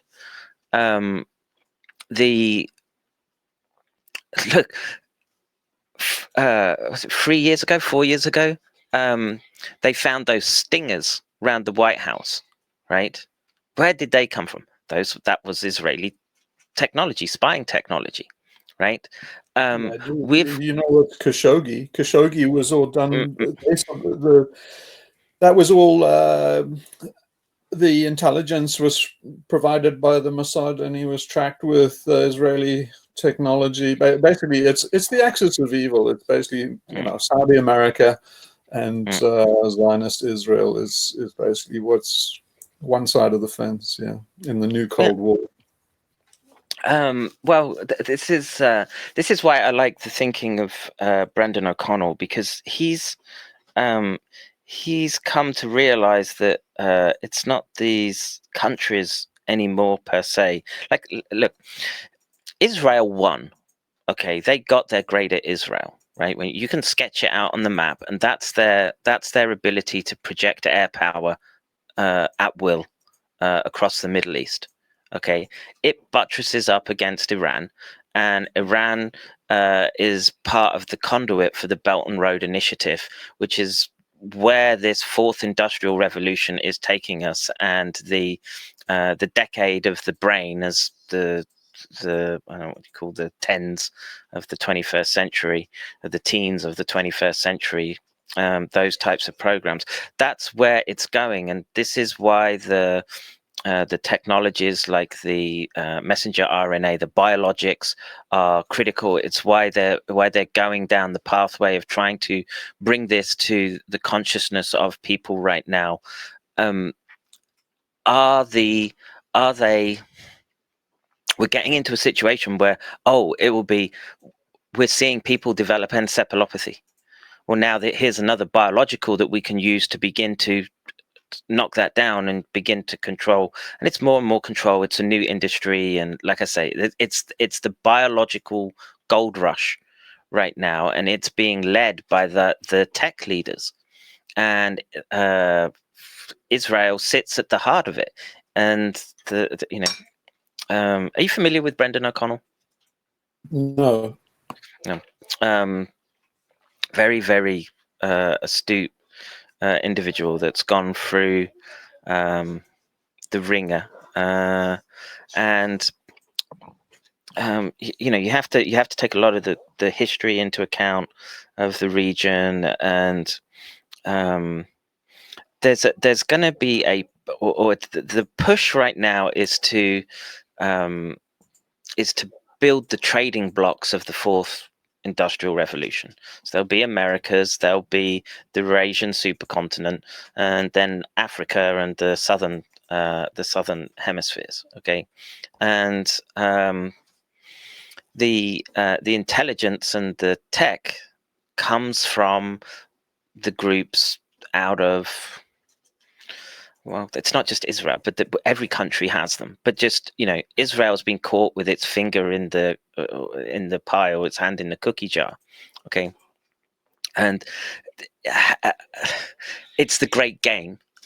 as it were, and everyone's engaged in it to some extent. It's just that, in the last few years, and is it an accident that we're seeing the use of, or not the use of, is the wrong word to use. It's the emergence of the phenomenon around SARS-CoV-2, and that just happens on the back of the world realizing that actually all the pedo stuff is pretty real, right? And right in the middle of it was the Epstein, and that was a Mossad group. We know that, and these aren't conspiracies anymore, right? And people are just supposed to sit back right now and carry on like it was 5 years ago. We're not in that state anymore, and I would make I'd put forward the premise that we can't pussyfoot around words and people's feelings because they get triggered by salty language of one thing or another. As individuals on this earth, we're here by divine decree, I guess, have a right to be able to be saying who did this and is trying to enforce their will onto us in this manner. And I think we know, and we got to be subtle about it. So I never mentioned. It's too late. It's too late, though. This is the problem. It's too late, right? Because yeah. Oh, so let me tell you a bit about this audience and and our background. So most people, I think, most people are pretty left wing, come from more left wing thing in our background. My audience is a bit left wing. Most of them are doomers. So basically climate doomers. So most people come into this from the point of climate doom. So I'm a complete doomer. And basically in 2018, I started down this project of doing activism with an alternate reality game. By 2018, I educated myself. I got an education myself in how far behind everybody is, and I realized this is all a psychological problem. But where the patient is in terms of its psychological development is very, very retarded, and it's not going to make it. We're going to pass all the climate tipping points. I think we passed some serious climate tipping points in 2020, and I've been trying to tell people that it's what I call the Millerway's doctrine. Is what I think has happened is these guys, the powers that be, all these elitists and authoritarians, they realized with Paul Ehrlich and limits to growth, they ran the numbers and they saw we're all fucked. And so from that point, they've really just been more in terms of panic management mode. They're not in mitigation mode. It's all a con game. But where we are tracking exactly where the Club of Rome said and the limits to growth. If you have a look at what they declared in 2020, it's spooky. They said basically everything happened 2008. They predicted in 1974. So I think that the plan that most of these insiders are tracking to is a kind of collapse, limits to growth kind of futurology. And so I think everything they do must be interpreted in that mindset. They realized we were trapped I think after Maggie Thatcher, or they realized this. They realized this. I get where you're going, but or they realized this, that it's not that the planet can't support us, or I'm of the opinion life and climate is way tougher than a lot of people realize. It goes through extremes, and consciousness is still here. They've realized that the numbers game just doesn't play for them in terms of their safety, right? And the trickle down economics that they've tried to use to game the system and the carrot and the stick isn't working anymore, as they've tried to sort of level people up and down and this is that you can make the argument that there was this move to remove borders and nations because they wanted capital to flow freely, and then they want the workforce to follow the capital, right? But that's made them money, etc. But now they don't need it. They don't need the numbers of population anymore for the enrichment that they need. Now they just needed their leisure pursuits, right? How many people do you need to look after the yacht? How many people do you need to make sure that the bar is running down the country club, and the quaint fishing village that you drive through on the way looks like it's being lived in? Not that many, right?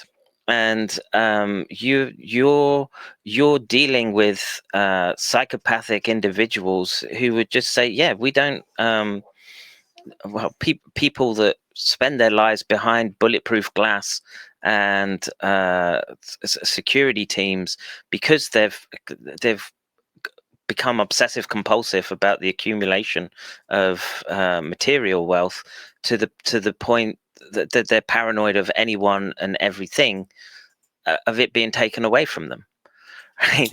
And that goes all the way to the top. So even if you're a millionaire, they're probably looking at the millionaire and thinking that dude's a problem, right? Yeah. So I have a unique insight into this. Maybe I overread the South African situation, but this is exactly what unfolded in South Africa. I have a unique insight to their mindset because I am one of them. I was born into being one of them, at least in South Africa. I'm completely against them now, but I know the mindset and I know the attraction of it, and I know what they did. So, and I know what they're doing now. But to give you an insight into what they did, I think it's unfolding the same way globally. But in South Africa, they hauled the black population off the land because there was a labor shortage. When they found gold and they had the mines to develop the country, they needed a lot of labor. So they imported labor. They forced the Africans off the land with things like poll taxes and dog taxes, because Africans knew the game. They weren't going to get involved in the system. They knew that white man's money was a trap. It was a debt trap. They knew all about debt trap diplomacy before Xi Jinping was born. We're talking about 1900 here, and so they forced them into taxes and stuff. So the problem is that the population grew and grew, and so. Yeah, I've lost you.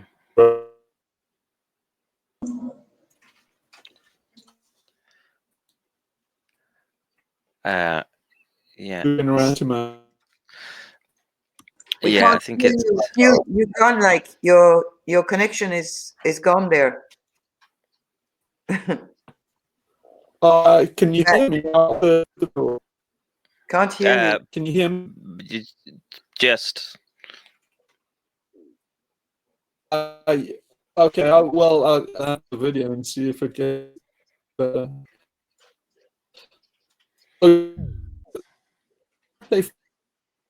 No.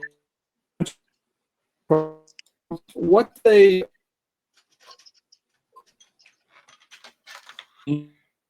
Connection problem.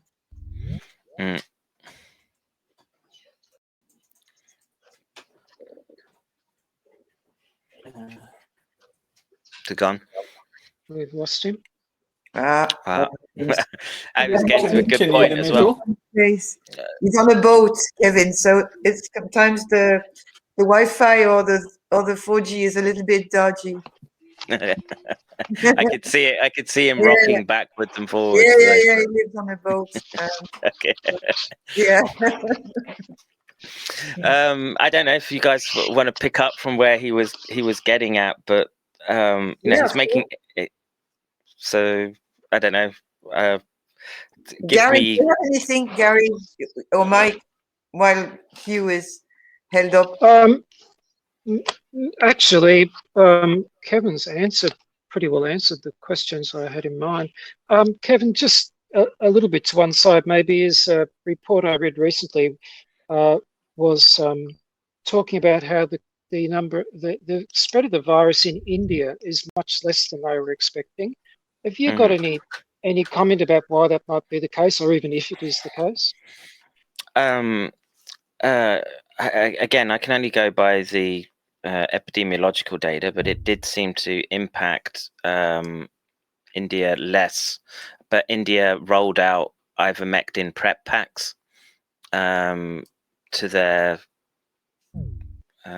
civilians, and I don't know how much that was a factor. I don't know how much just being able to trace and track the illness is a factor. Look, in the West, they've gone all out to track it. Okay, I definitely think that there's a agent going around. I don't think that's fantasy. But the problem is that the testing industry is another one of the gold rush future domains that they want to get into. It's if they want to be in a position where, or they want to be in a position where they want to sell you a test kit for every day, right? And the more that they can convince you that you need that, that's great for their bottom line, and so they'll do it. And so, like I was sort of alluding to earlier, we had our or the industries have changed over time, right? And so you can look back at each industrial revolution, and Daddy, in a sense, yes. Spaghetti is ready. Okay, Daddy's talking. Tell Mommy Daddy's in interview right now. Sorry for interrupting you. No trouble. So each industrial revolution required different resource types and management, and the critical factor at each point was manpower. And you could make the argument right now that with the technology and the communications, etc., that's not the issue anymore.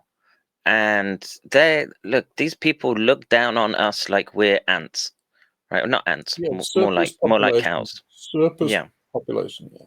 It's surplus to their requirements, yeah.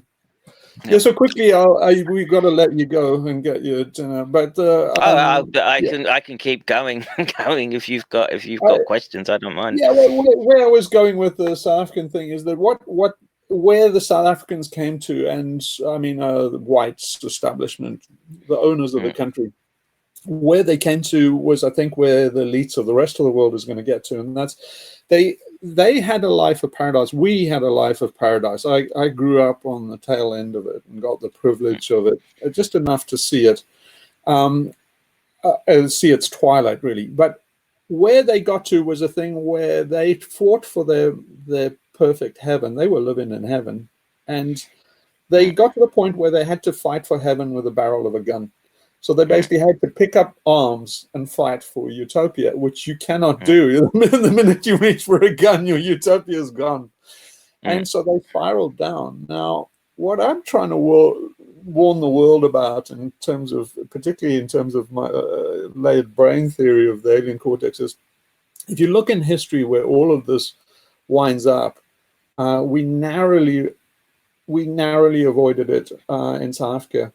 But we came right to the brink of a Rwanda-style genocide. But here's the bit that scares the bejesus out of me, and this is where it gets really dark. And that's that if you look at all these scenarios where you really corner the alien cortex, if you corner a psychopath, they will take themselves, if they're going down, they will take themselves down and the entire world, everybody they can. They will try and destroy the universe when they go down.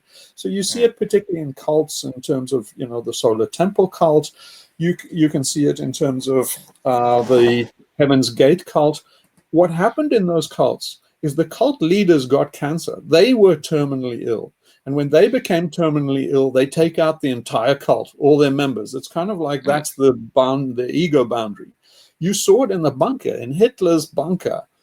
He ordered, he loved Germany. He loved the folk and stuff. There's no question on that. He ordered the folk to be punished with destruction. He ordered food stocks to be eliminated to punish the German people.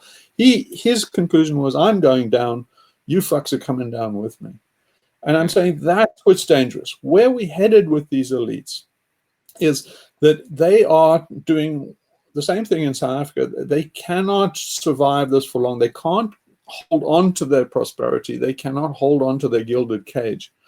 But when they go down, they will do what all aristocrats do from even Roman times, and they all basically lie on their swords rather than stop being aristocrats. And so if their position is at risk, they have the power now, even one of them has the power now to take out the entire humanity, and they'll do it.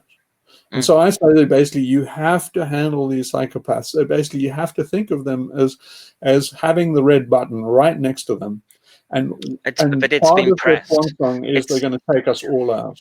It's been pressed, and I think if I was going to delve into more game theory type thinking, there was no accident that Epstein is associated with Bill Gates. Everyone, all that stuff. We know that there are these links here, and we can track them. It's not hard to do. If one thing these people are is verbose with their egos and their ego boundaries, and we see, or I would argue that it was no accident that the scientific domains were targeted by that particular group.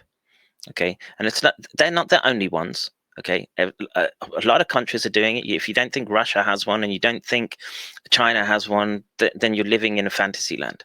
Okay, it's just in this case we got the Mossad Epstein one. Okay, now, like I say, it was a year ago that that Epstein is in a jail where suddenly the cameras don't work when he's on suicide watch and in a unit designed to stop him from being able to inflict harm on himself, yet the cameras switch off, etc. And then we see things spiraling out of control. Now, I've made the point that the release of SARS-CoV-2 was earlier than December, where the orthodox narrative is sort of pointing, but it's not like those that had the ability to inflict harm didn't have a lead up to that point. Okay, and they probably knew what was coming down the barrel at that point, and they're going to short and long markets as they see fit. And they probably saw this as a good time to begin the next, how should we say, the next revolution. Okay, so the revolutionary spirit is a key weapon that they've used again and again to destabilize populations. Again, people get rich off it, and they don't care about what they considered their what would be their kith and kin. That's how detached these sociopaths and psychopaths get, because they're fixated on their material needs and their I don't know, maybe it's competition or something. I don't know. Something's got screwed up in the reward pathways that they're not reaching some degree of harmony. Dopamine. They don't have enough serotonin, that's for sure. Well, it's the thing is, there's a point where you reach with neuroscience where we can modulate all those things, but it only goes so far, right? And so things like dopamine, etc. Those are last century's explanations for the complexities of. I'm not saying they don't exist or anything, but we need to think more. There's more complexity at play rather than just one factor driving one particular type of behavior. So I used reward pathways, and that in basically trying to encompass all of the neuroscience that we know about these driving factors in these populations. But at each stage in history, I would argue that there's like I say, I think it's we're probably more in like a mafia type scenario of competing gangs, and think John Wick, right? If you want a modern metaphor for what we're in, and they're old and rich, and like I said, there's nouveau rich as well, and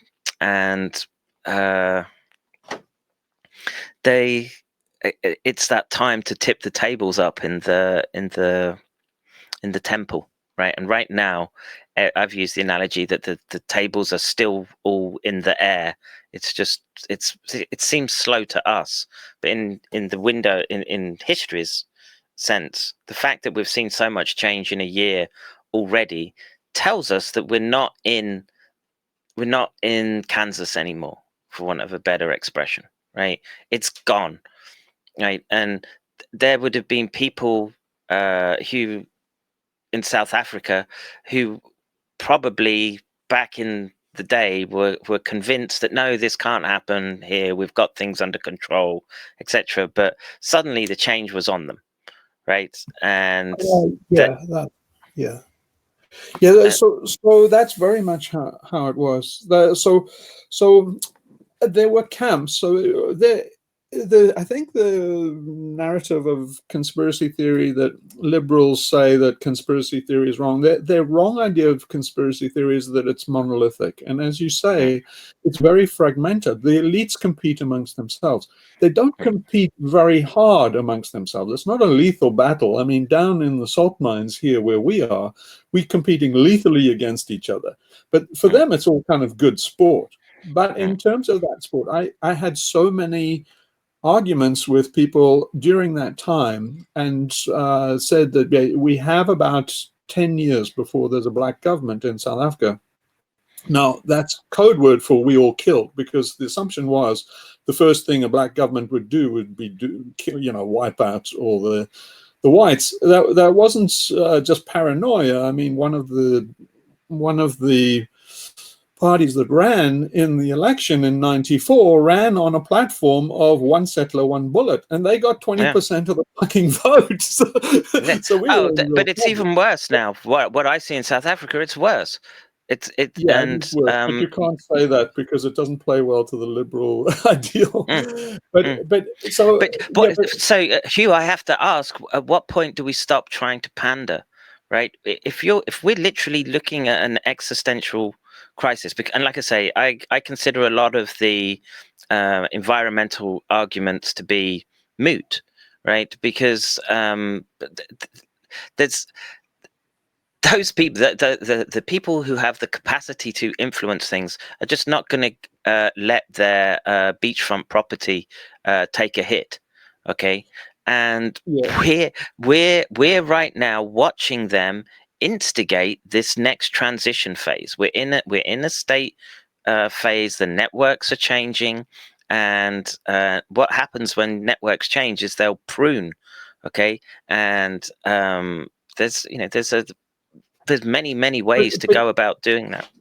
The insiders are kidding themselves. So the guys in South Africa that I would argue about, saying we had 10 years to go, they would spit, and you would get some people agreed, some people thought I was extreme. In actual fact, when I was having those arguments, it was actually only 6 years before there was a black government. So I was out by 4, but I was considered extreme saying 10. People couldn't believe that change would happen so soon. But the thing is that they were in denial. So they were in denial of collapse. Everybody knew. It's an open secret that collapse is coming. We're all going to die. But it's a competition to see who can deny it most. So where we are today is those elites are in collapse denial. Those guys have the data at their fingertips. They know how far gone the situation is. They know how far gone the climate situation is. But in a way, part of their denial and coping mechanism is to downplay it. But all they're really doing is they're egotists, and they're stringing it out so that they can live. They don't really even care a shit about their kids. That's a kind of a really lower class thing, middle to lower class thing. If you're an aristocrat and you just look at the royal family, they don't give a fuck about their kids. They care about themselves and these abstract things, like in the royal family, the firm. So things like the light of civilization and stuff was a big ideal in South Africa for the elites. But they had this kind of Roman aristocratic fall on your swords kind of idea that, it's like they're more important things than life and human continuity. And the kind of things they thought were more important were things like civilization and the light of learning and reason and stuff like that. So they had ideals that went beyond the sanctity of human life. And I think that's where these global elites are too.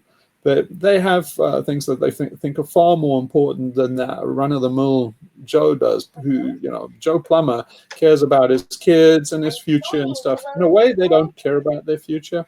They care about their present and preserving their lifestyle. And they know we're fucked. They know we're trapped.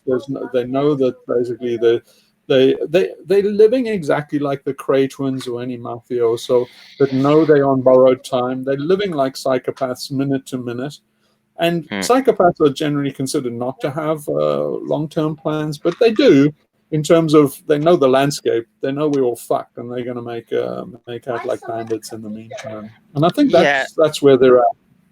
Yeah. So there's an important point to make there, is that I don't want to steer the conversation off on too many tangents, but this thing of making out, I would just say, instead of bandits, degenerates, and you're seeing that manifest itself right now, and that's where you're seeing this woke driven agenda that's it's based in this diversity driven narrative that in a sense is what I call they're fictive realities. And that comes from neuroscience, where you can decerebrate a cat, but you can put it on a treadmill and it will basically respond to the speed of the treadmill and obstacles on the treadmill because of lower down reflexes. And that's basically what you're watching right now, is fictive realities, multiple fictive realities, whether whatever trait dimension that you plot to, you've invested something into. And look, man, you could say my kids and doing this is a fictive reality to something, okay? There might be a deeper, and that's a conversation for another day, but we're seeing they're making out like deviants because the fictive realities are breaking down. And it's a classic trope that as the Roman Empire was degenerating, or the Greek, they turned inwards to this like homosexuality became a thing, and they sort of elevated the gorging themselves on flesh, which is, I think, what you see right now. And it's written large. And there was a university I saw a day or two ago is now trying to teach graduates about OnlyFans, right? I don't know if you're familiar with what OnlyFans is, but it's just it's just people with a webcam, and they'll turn tricks for money on webcams. And this is what we've sold our kids, right? With this idea of debt and going to university, we completely disenfranchised the current generation, and have the idea that the university could be a stepping stone to self-improvement, and that game has been blown out the window by like I say, it's corporatism and profit motive in industries that I don't think are suited to it. And now we've tried to saddle our children with debts they can't discharge, and and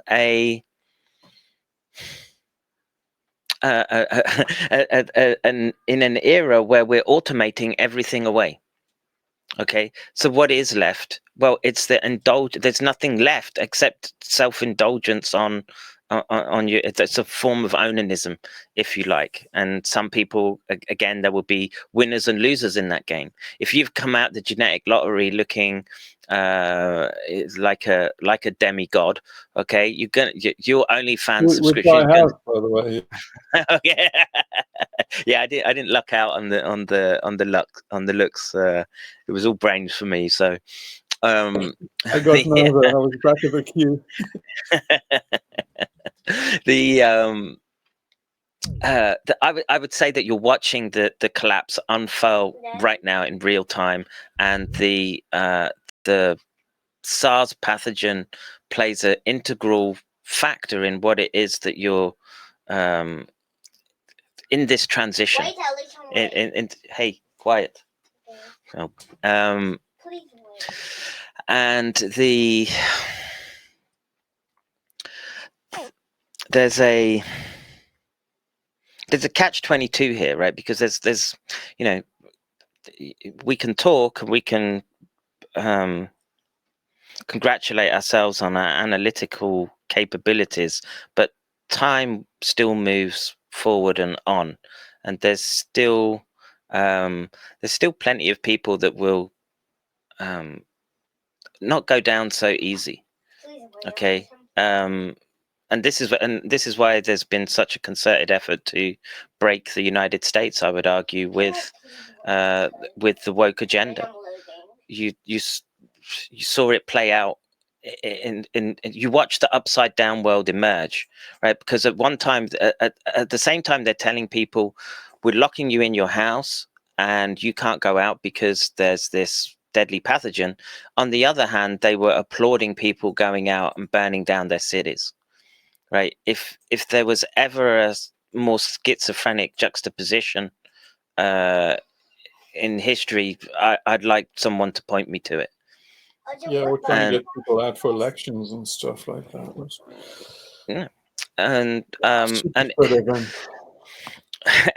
look, there was a I did a stream the other day where I was responding to I forgot his last name now. It's slipping me, but he's one of these people. He was at the beginning, like, you know, some of us scientists stood up straight away and said something's not right, and Jamie can't remember I can't remember the last name. Anyway, it's the last Joe Rogan podcast. Go watch it, and he talks about the how we've been screwed with respect to the narrative of what happened around Wuhan and all the people involved. And it's not just one country, it's multiple organizations and entities involved. And he you know, he didn't go as far as I would like, but he moved the needle somewhat to get it into popular conscious. But he unironically just said this, that there was a reluctance among scientists to come forward because of Trump, right?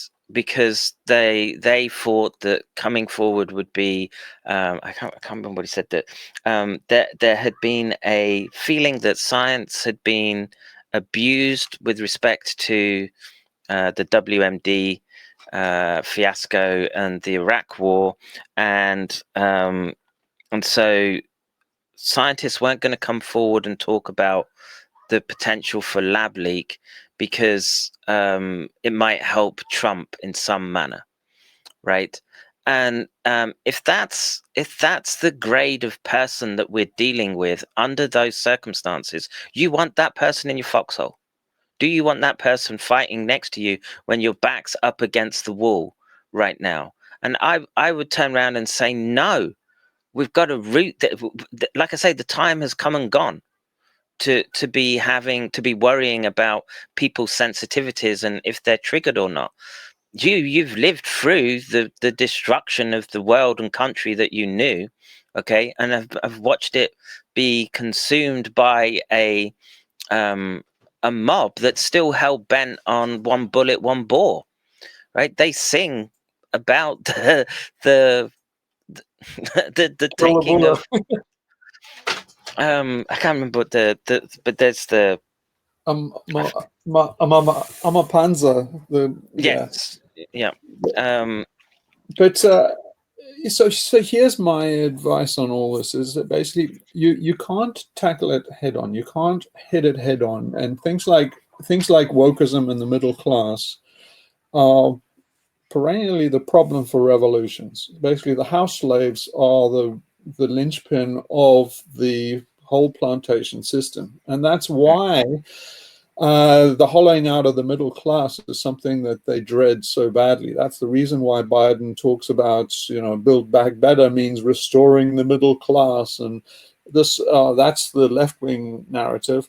The right-wing narrative is middle class values. And, that's the code for keeping a middle class, basically keeping enough house slaves that they can stop the field slaves from rebelling is in essence where it goes. So what I'm saying is you can't tackle it head on. You can't tackle wokeism head on. And I don't think you need to. No. What you can do is just circumvent it. You just go right round it, essentially using the same techniques as they're using in these psyops things from Eddie Bernays on, and perfected with Sakharov and those guys, is in essence they're an alternate reality game. QAnon was an alternate reality game. Those guys are good at it. I think it can be done, and that's the trip I'm on. That's the movie I'm in. You can. One of the other formative things for me to understand about me was I was in a cult in my youth. Best time of my life. South African Air Force? No, well, that's the thing is afterwards, after being in a cult, I said, everything's a cult. Everybody has such, prejudice against cults. And I said, I don't know anything that isn't a cult. The South African Air Force is a cult. Every Air Force is. Countries are cults. Religions are cults. They all cults. I don't know what isn't a cult. I've come to the point where I say the cult is the collective of the alien cortex. The alien cortex, collective noun for alien cortex, is a cult of cortexes. Is everything's a cult. And so if you know that and you understand cults, which is one of the things I do, is basically you can use a cult against cults. To free people from cults, you can make a cult that actually liberates their whole thinking. Now, there are not many cults that do that, but it is possible, because the whole point of cult, the whole thing about the Great Reset and that it is cultish. Futurology is cultish. I mean, Elon Musk is running a cult. All these guys are running a cult. Gates is really running a Bill and Melinda Gates cult. Is everybody's got a fucking cult. So they are saying, like, this is not a bad thing. Basically, there's something in Revelation that says, in the end times, that's what you're going to see is loads and loads of cults. So like, well, what do we have now? So the way is not to try and suppress cults, not to hit them head on, but to make a better sort of cult. And so beat them at their own game. And that's the trip I'm on. Hell of exciting. But the way I see it is that faced with this kind of Armageddon, South Africa start Armageddon, and now a bit more global apocalypse, is you've got to take it in the point of view of that there are two aspects. There's the personal one, and just how you live out your life in these times. And then the external one is what you do in terms of the world. How do you respond? And I say in both cases, you fight. You have to fight from the point of view of it's good for your moral constitution. It's good for you as a human being. I put it in terms of saying, if you want a moral philosophy, the ripeness is all. Just go out fully ripe. Just basically give the thing its due, put a stake in the ground, make a stand, just for your moral worth and standing, just to make a good play out of it, just to make good theater out of it. So that's how you approach it for personally on your personal stance. And then you say, well, given that, you don't look for results, you don't look for a win, you just say you do right action. And that's how you take it personally. Then how does that play out in the world? And it plays out in the world as you resist. Because you don't expect to get anywhere, but you still resist. If there is any way of getting something, if there is a win in all of this, it must surely be in some kind of resistance. If you kowtow and go meekly to the gas chambers with this kind of blind sight where you just, like you say, with the cat on the treadmill, people have this kind of blind sight where they haven't got the rational part engaged, but they are kind of stumbling forward zombie fashion towards the gas chambers. is you try and reach those people. You try and make a resistance against this greater movement. And ironically, we're given that ability to resist. It's God given to you, and that I would argue it comes from family. Okay, if you have a family, okay, your progeny, your ability that stabilizes you in this reality and anchors you. That's that stake in the ground where you can push back from. Okay, and this is why I get a bit annoyed at the environmental wokeism, right? It's this idea that they don't want to have children because they think there's nothing, it's too messed up, it's too black pilled in the future, etc. You don't think like that, right? It's look, we know within recent history, tens of thousands of years, that human beings were down to a few thousand breeding pairs. Okay, 70,000 years ago. Okay, from a volcanic explosion. 70% of Europeans come from just 3 males. There was a massive bottleneck about 12,000 years ago. Yeah, and again, we know that out of the history is not uniform, and it's not, and neither is biology, neither is many things. It's complex states interacting across multiple scales and dimensions, and you've got to have skin in the game. If I had to have one thing, you're right what you're saying, but that stake you hammer into the ground is your children, right? And God does a lot of the rest of it once you take the responsibility of taking those children on, right? And that's why any sort of the eugenic type stuff that's coming out, I'm gonna fight tooth and nail against it, and say what you want, but the rollout of this new technology that you're seeing right now, this dual use biological technology, has eugenics written all over it. We know where that goes. There's warnings echoing across time about it, right? But I agree with you, but should you be saying this? Because you basically are encouraging people to go for golden tickets that you don't have to share. If people, you see, take my philosophy of the alien cortex. That narrative,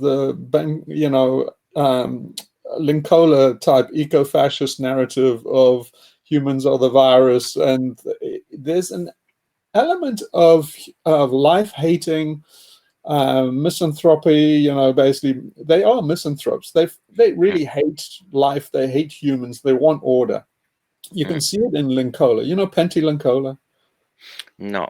Pentti, yeah, you see it. But I know that ideology writ large, I'm afraid. Yeah. And like I say, look, we had it shoved in our faces this summer, right? You could go to Black Lives Matter website, and in their website about them, it said, we're against the white heteronormative family, okay? And we consider ourselves essentially like a village, okay? And they explicitly called people out on that, and they had to change the website after a few months because people were sort of cottoning onto it.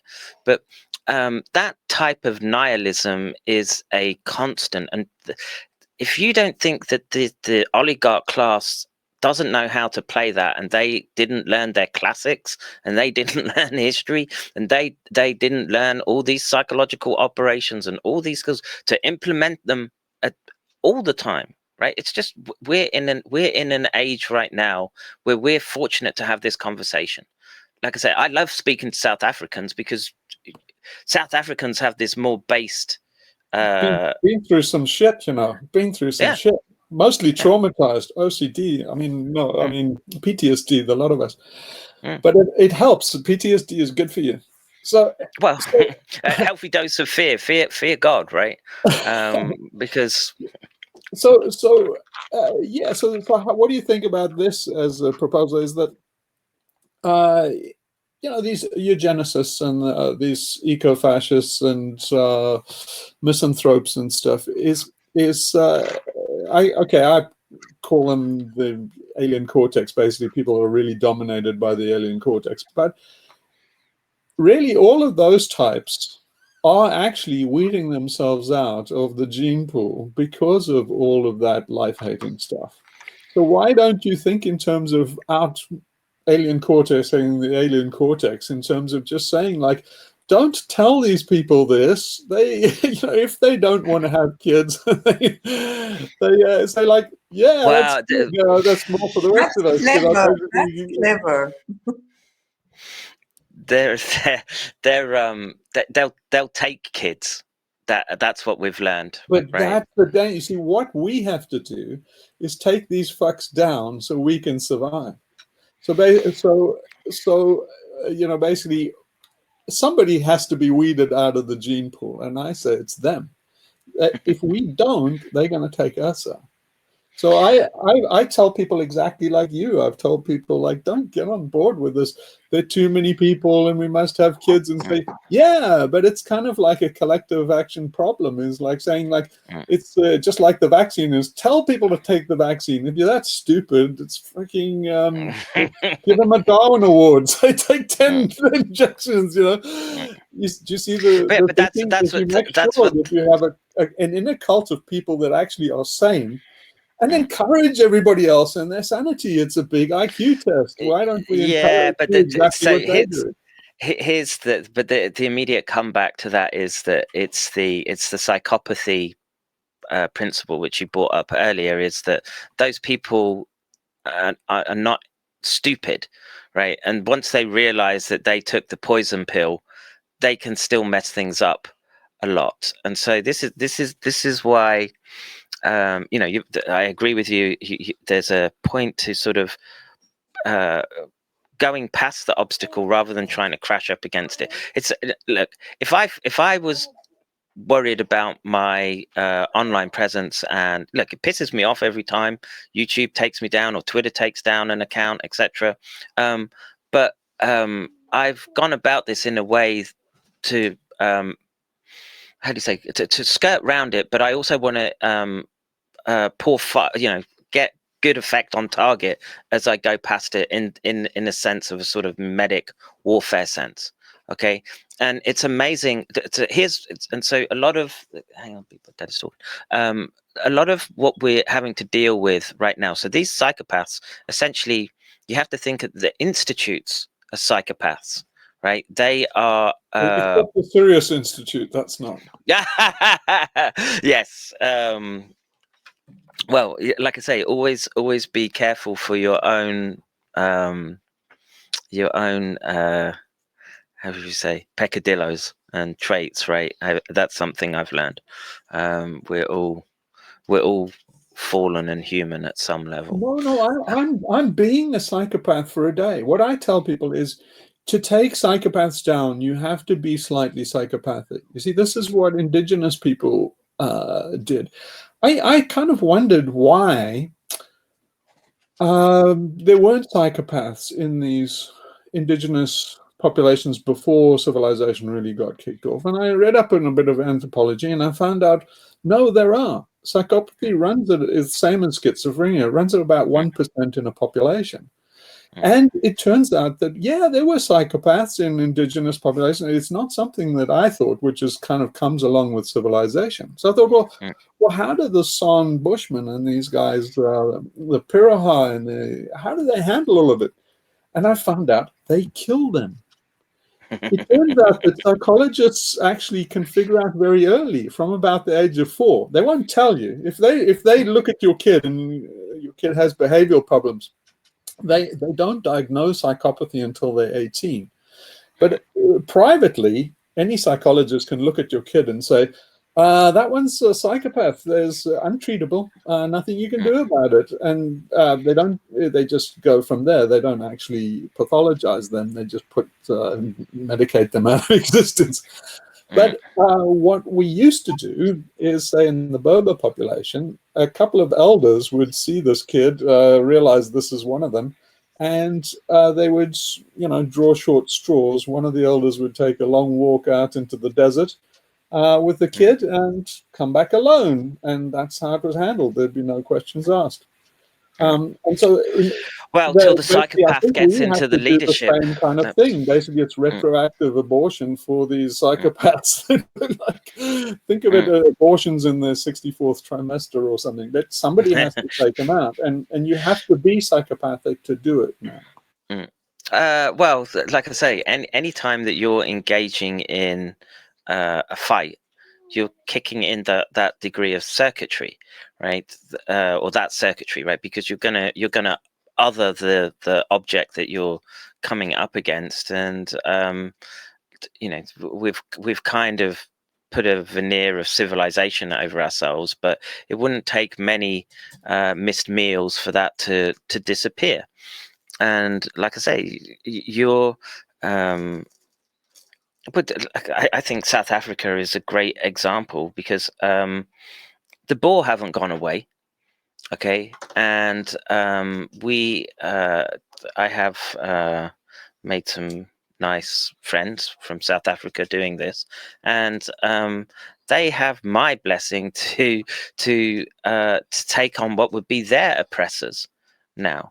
Okay, in the ANC, they've got the whip hand, and they're just as vicious as any other tyrant that we've seen through history. Doesn't matter, the color of the skin. It's like I say, it's the mindset, and their particular mindset. I say that stupid song that they sing, and the Kill the Boer. yeah. I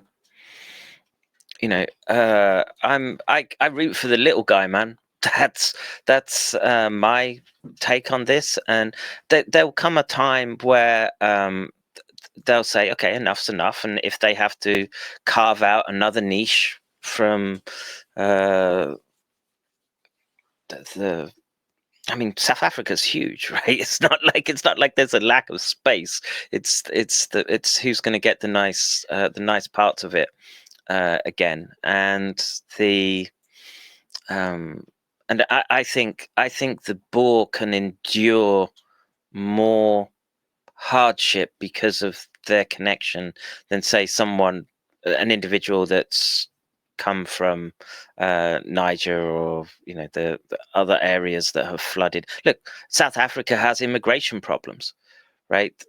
It's being flooded by other groups, and the Boer minority are being pushed to the brink. We just that's okay. That's we're supposed to just stand by and say that's all right. They're we don't care about them. They're the wrong color, right? No, that is the official line, that they are the wrong color. So, and also there's the thing that they kind of deserve it because of apartheid. But now the screw has turned so much that they're wanting to instantiate segregation again in the United States, right? And you're watching the mass psychosis envelop the United States with respect to, like I say, the Black Lives Matter movement, and the denigration of the idea of being white colonizers. And like I say, it's a bizarre. Well, it's something that's come to fruition. But that's back into the ego thing that we've been discussing as a group, as identity. We've been discussing this in our group for a long time, the ism, feminism, Black Lives Matters, all this thing it's all connected to one thing. It's this false identity, this kind of superimposed ego that we've been discussing that for more than a year. It's at the root of all this.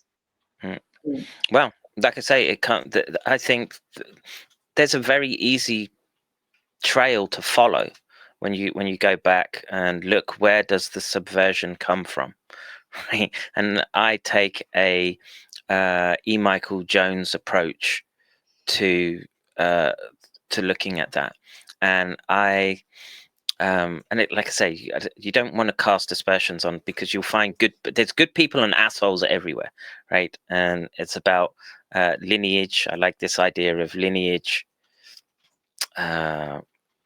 preservation, right? So you've got to respect the past, so you can make a bargain with the future and move into get your lineage into the future. But we can look at the modus operandi. It comes as in a form of collectivism, communitarianism, and there's particular groups who fit that. Fit those traits, right? We know who they are, and it's not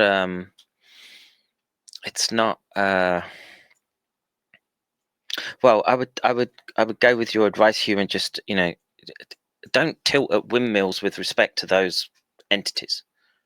Okay, move around them, get good effect on target with respect to some degree of mimetic warfare, keep it in the digital space, and I think there's this element of building online communities right now that are able to watch each other's back in this current time.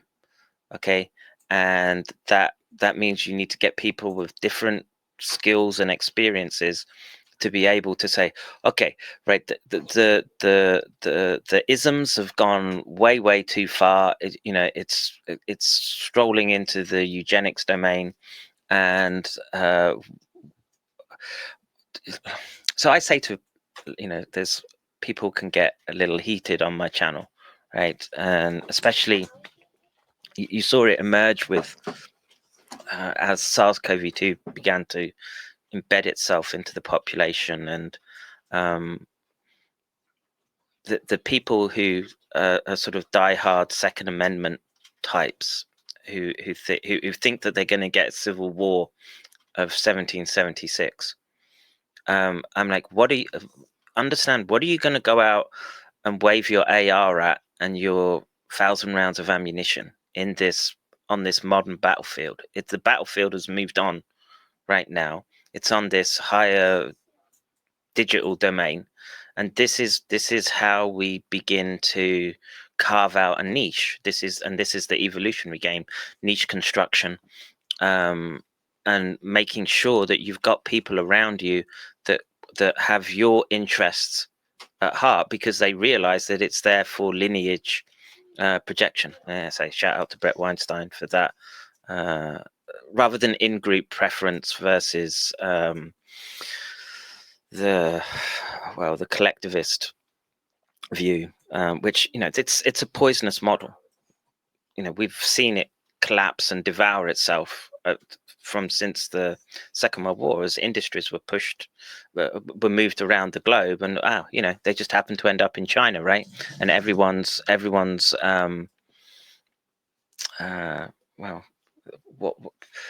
the gifts that were given to us by our forefathers of this technology and industries were taken away, and with it the culture, part of your culture is taken with it, and part of your essence. And I would argue that that's a lot of the problem that we're facing right now. So that you're going to watch the world tilt towards this Eurasian supercontinent. That's China, the Belt and Road Initiative, and it's going to be a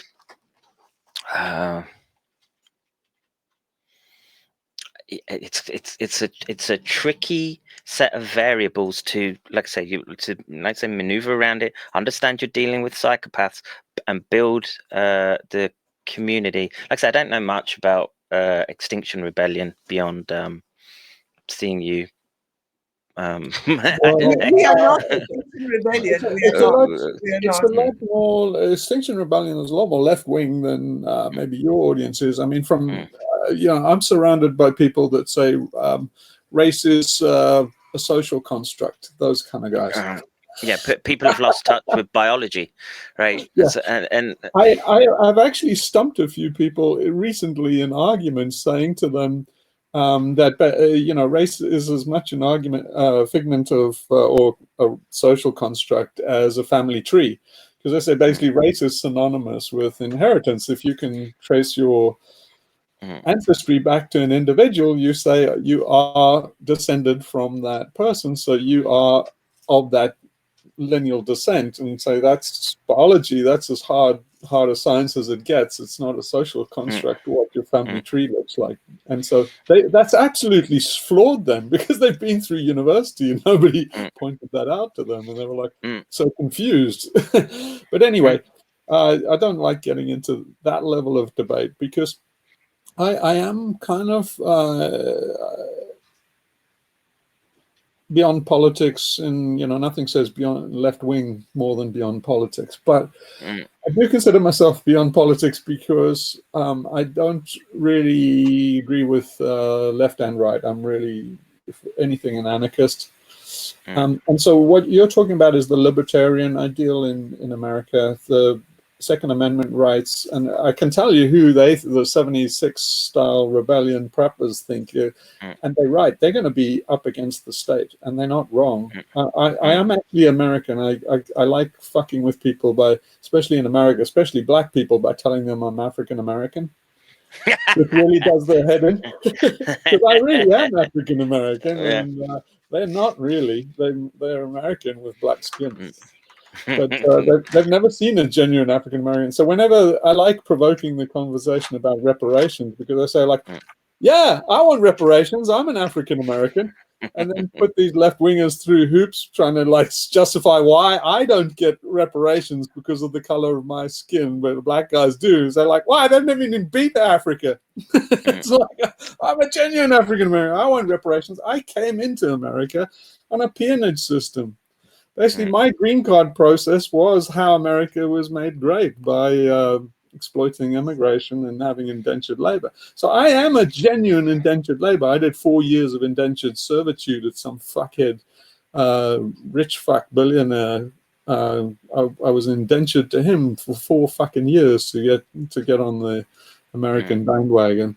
And so, yeah, I do deserve reparations. I can put an actual price on it. Most of the people want reparations on that side, as they can't even trace their ancestry to a slave. So I don't know what basis they're going to decide. Well, but eventually they're going to have a passbook system where they're back to apartheid. Everything becomes its opposite. Because apartheid didn't work because you couldn't single people out for a particular race in the way that they wanted to make people either black or white. People just don't fall into categories that easily. Well, so now it's ideology, right? So that's where this goes. And so do you conform to their way of thinking? And that's why they had this, like you say, the march through the institutes, and the last to fall were the STEM fields. But the STEM fields have been subverted now. I've seen it again and again. It's why that's a big driver and why I'm doing what I'm doing, because I think they've just become so corrupt and rotten. And look how we can get ahead of the game, because the faculty and the education system is broken. So just as the Long March managed to take over the whole of the higher education system, the higher education system became useless because of the debt burden. So you think again in terms of the eugenics of the eugenicists, is all those guys are weeding themselves out of the gene pool just because of they haven't gone against the economic system that is undermining academia anyway. So say like, think in terms of a radically new idea that, old school academia is really indoctrination and schooling. So think in terms of moving beyond that and talk to people that realize that. Say, stay out of academia. Don't be a fool. Anybody that thinks that that's what I would say right now. The ticket to gravy is wrong. Yeah, don't go into the academies right now thinking that it's the place of gentlemen sitting around discussing the nature of reality. Like it's not 150 years ago anymore. That it has been subverted to a huge degree, and I'm aiming my what am I trying to do? If I can get 100 people a day watching me, right, that's a good day, right?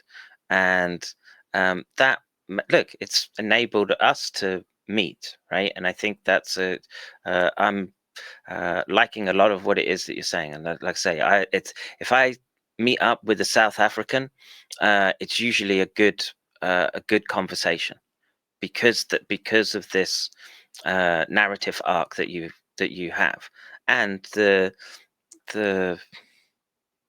well, you can see through a lot of the bullshit really, really quickly, and it comes We've down had to the bullshit basically kicked out of us. Basically, that's the Yeah. unique thing about South Africa. We have a very low tolerance for bullshit because we've had it thoroughly kicked out of us. All the liberals We have made the vaccine against bullshit for the last few years. I think it's kind of. yeah. But Kevin, I think there's a lot of potential here, and we must collaborate. So I feel guilty. I feel like I should let you go. We should all let you go. the kids. The noodles it's left must for be dead. getting cold.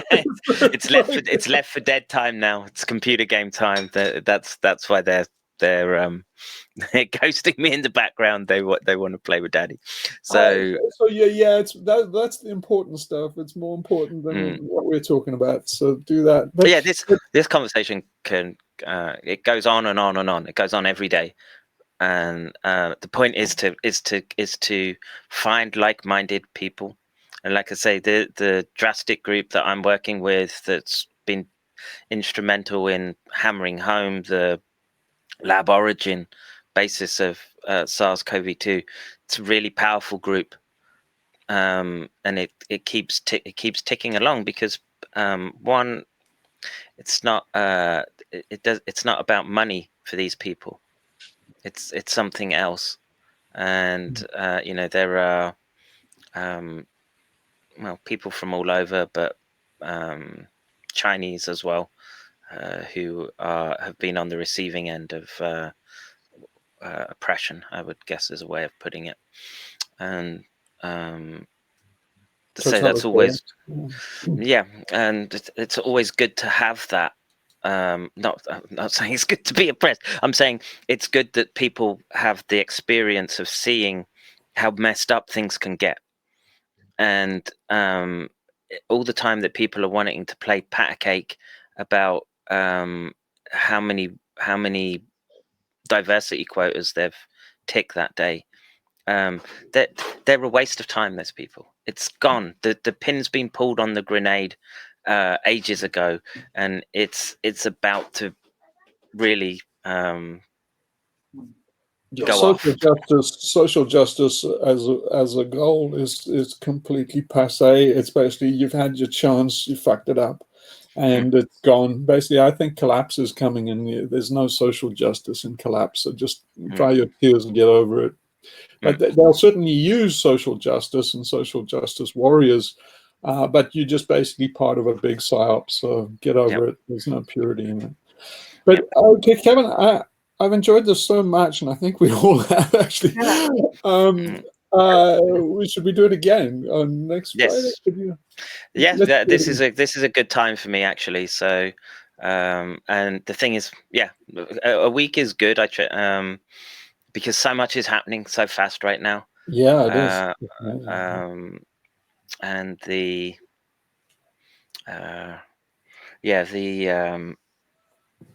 you're in a very chaotic time right now. So how that sort of permeates down to our base realities that we're in, who knows? The time of opportunity. I think this is a very Kairos time for time of opportunity.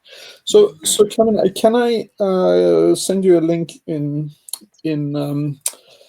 Discord, on our Discord server? And basically, what I just want to propose to you this idea, which is basically the alternate reality game format for fighting back, because I have plenty of ideas for concrete action and stuff that would increase your viewership and basically make for better activism. But I'm all for recruits and the mimetic warfare. Bring them on. Well, this is what it is. It's psychological warfare more than mimetic, but it is a war of ideas. So this is the idea of getting ideas out, and so I've been on this line of attack to change people's psychology since like 2012.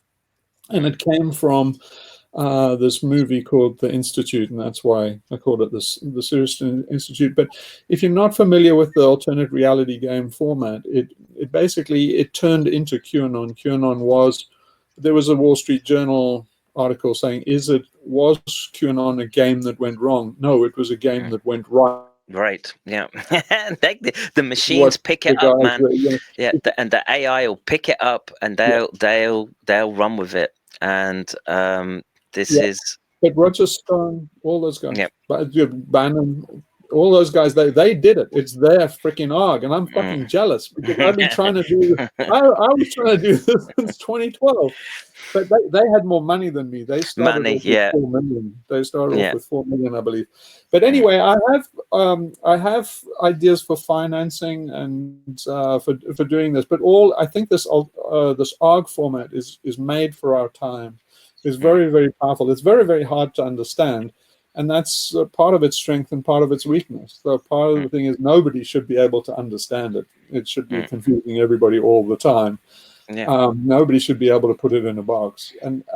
But I'll send you this link that is just a short paragraph or two of what it is, and with a few links in it. And then I'd love to talk to you what you think about it, because I think it can be made to be self-sustaining in terms of finance, and it can grow organically. And even with its own currency, I've got some ideas that you could fund it with this kind of fake currency, kind of anti-Bitcoin. But anyway, well, you can just make coins out of anything now, right? So it just it's not a it's the time to do that. And like I say, I'll finish on this one last thing, because there's this element of people think that the crypto is going to save them, and I think that that's the real point where they're going to break everyone. So they've already broke a lot of minds with shutting people in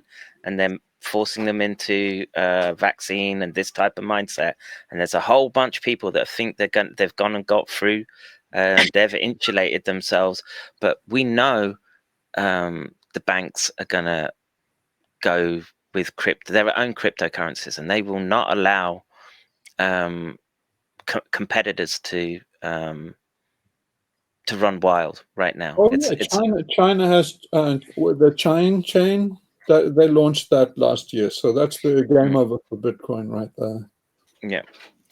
They're just if you've got them right now, my advice would be,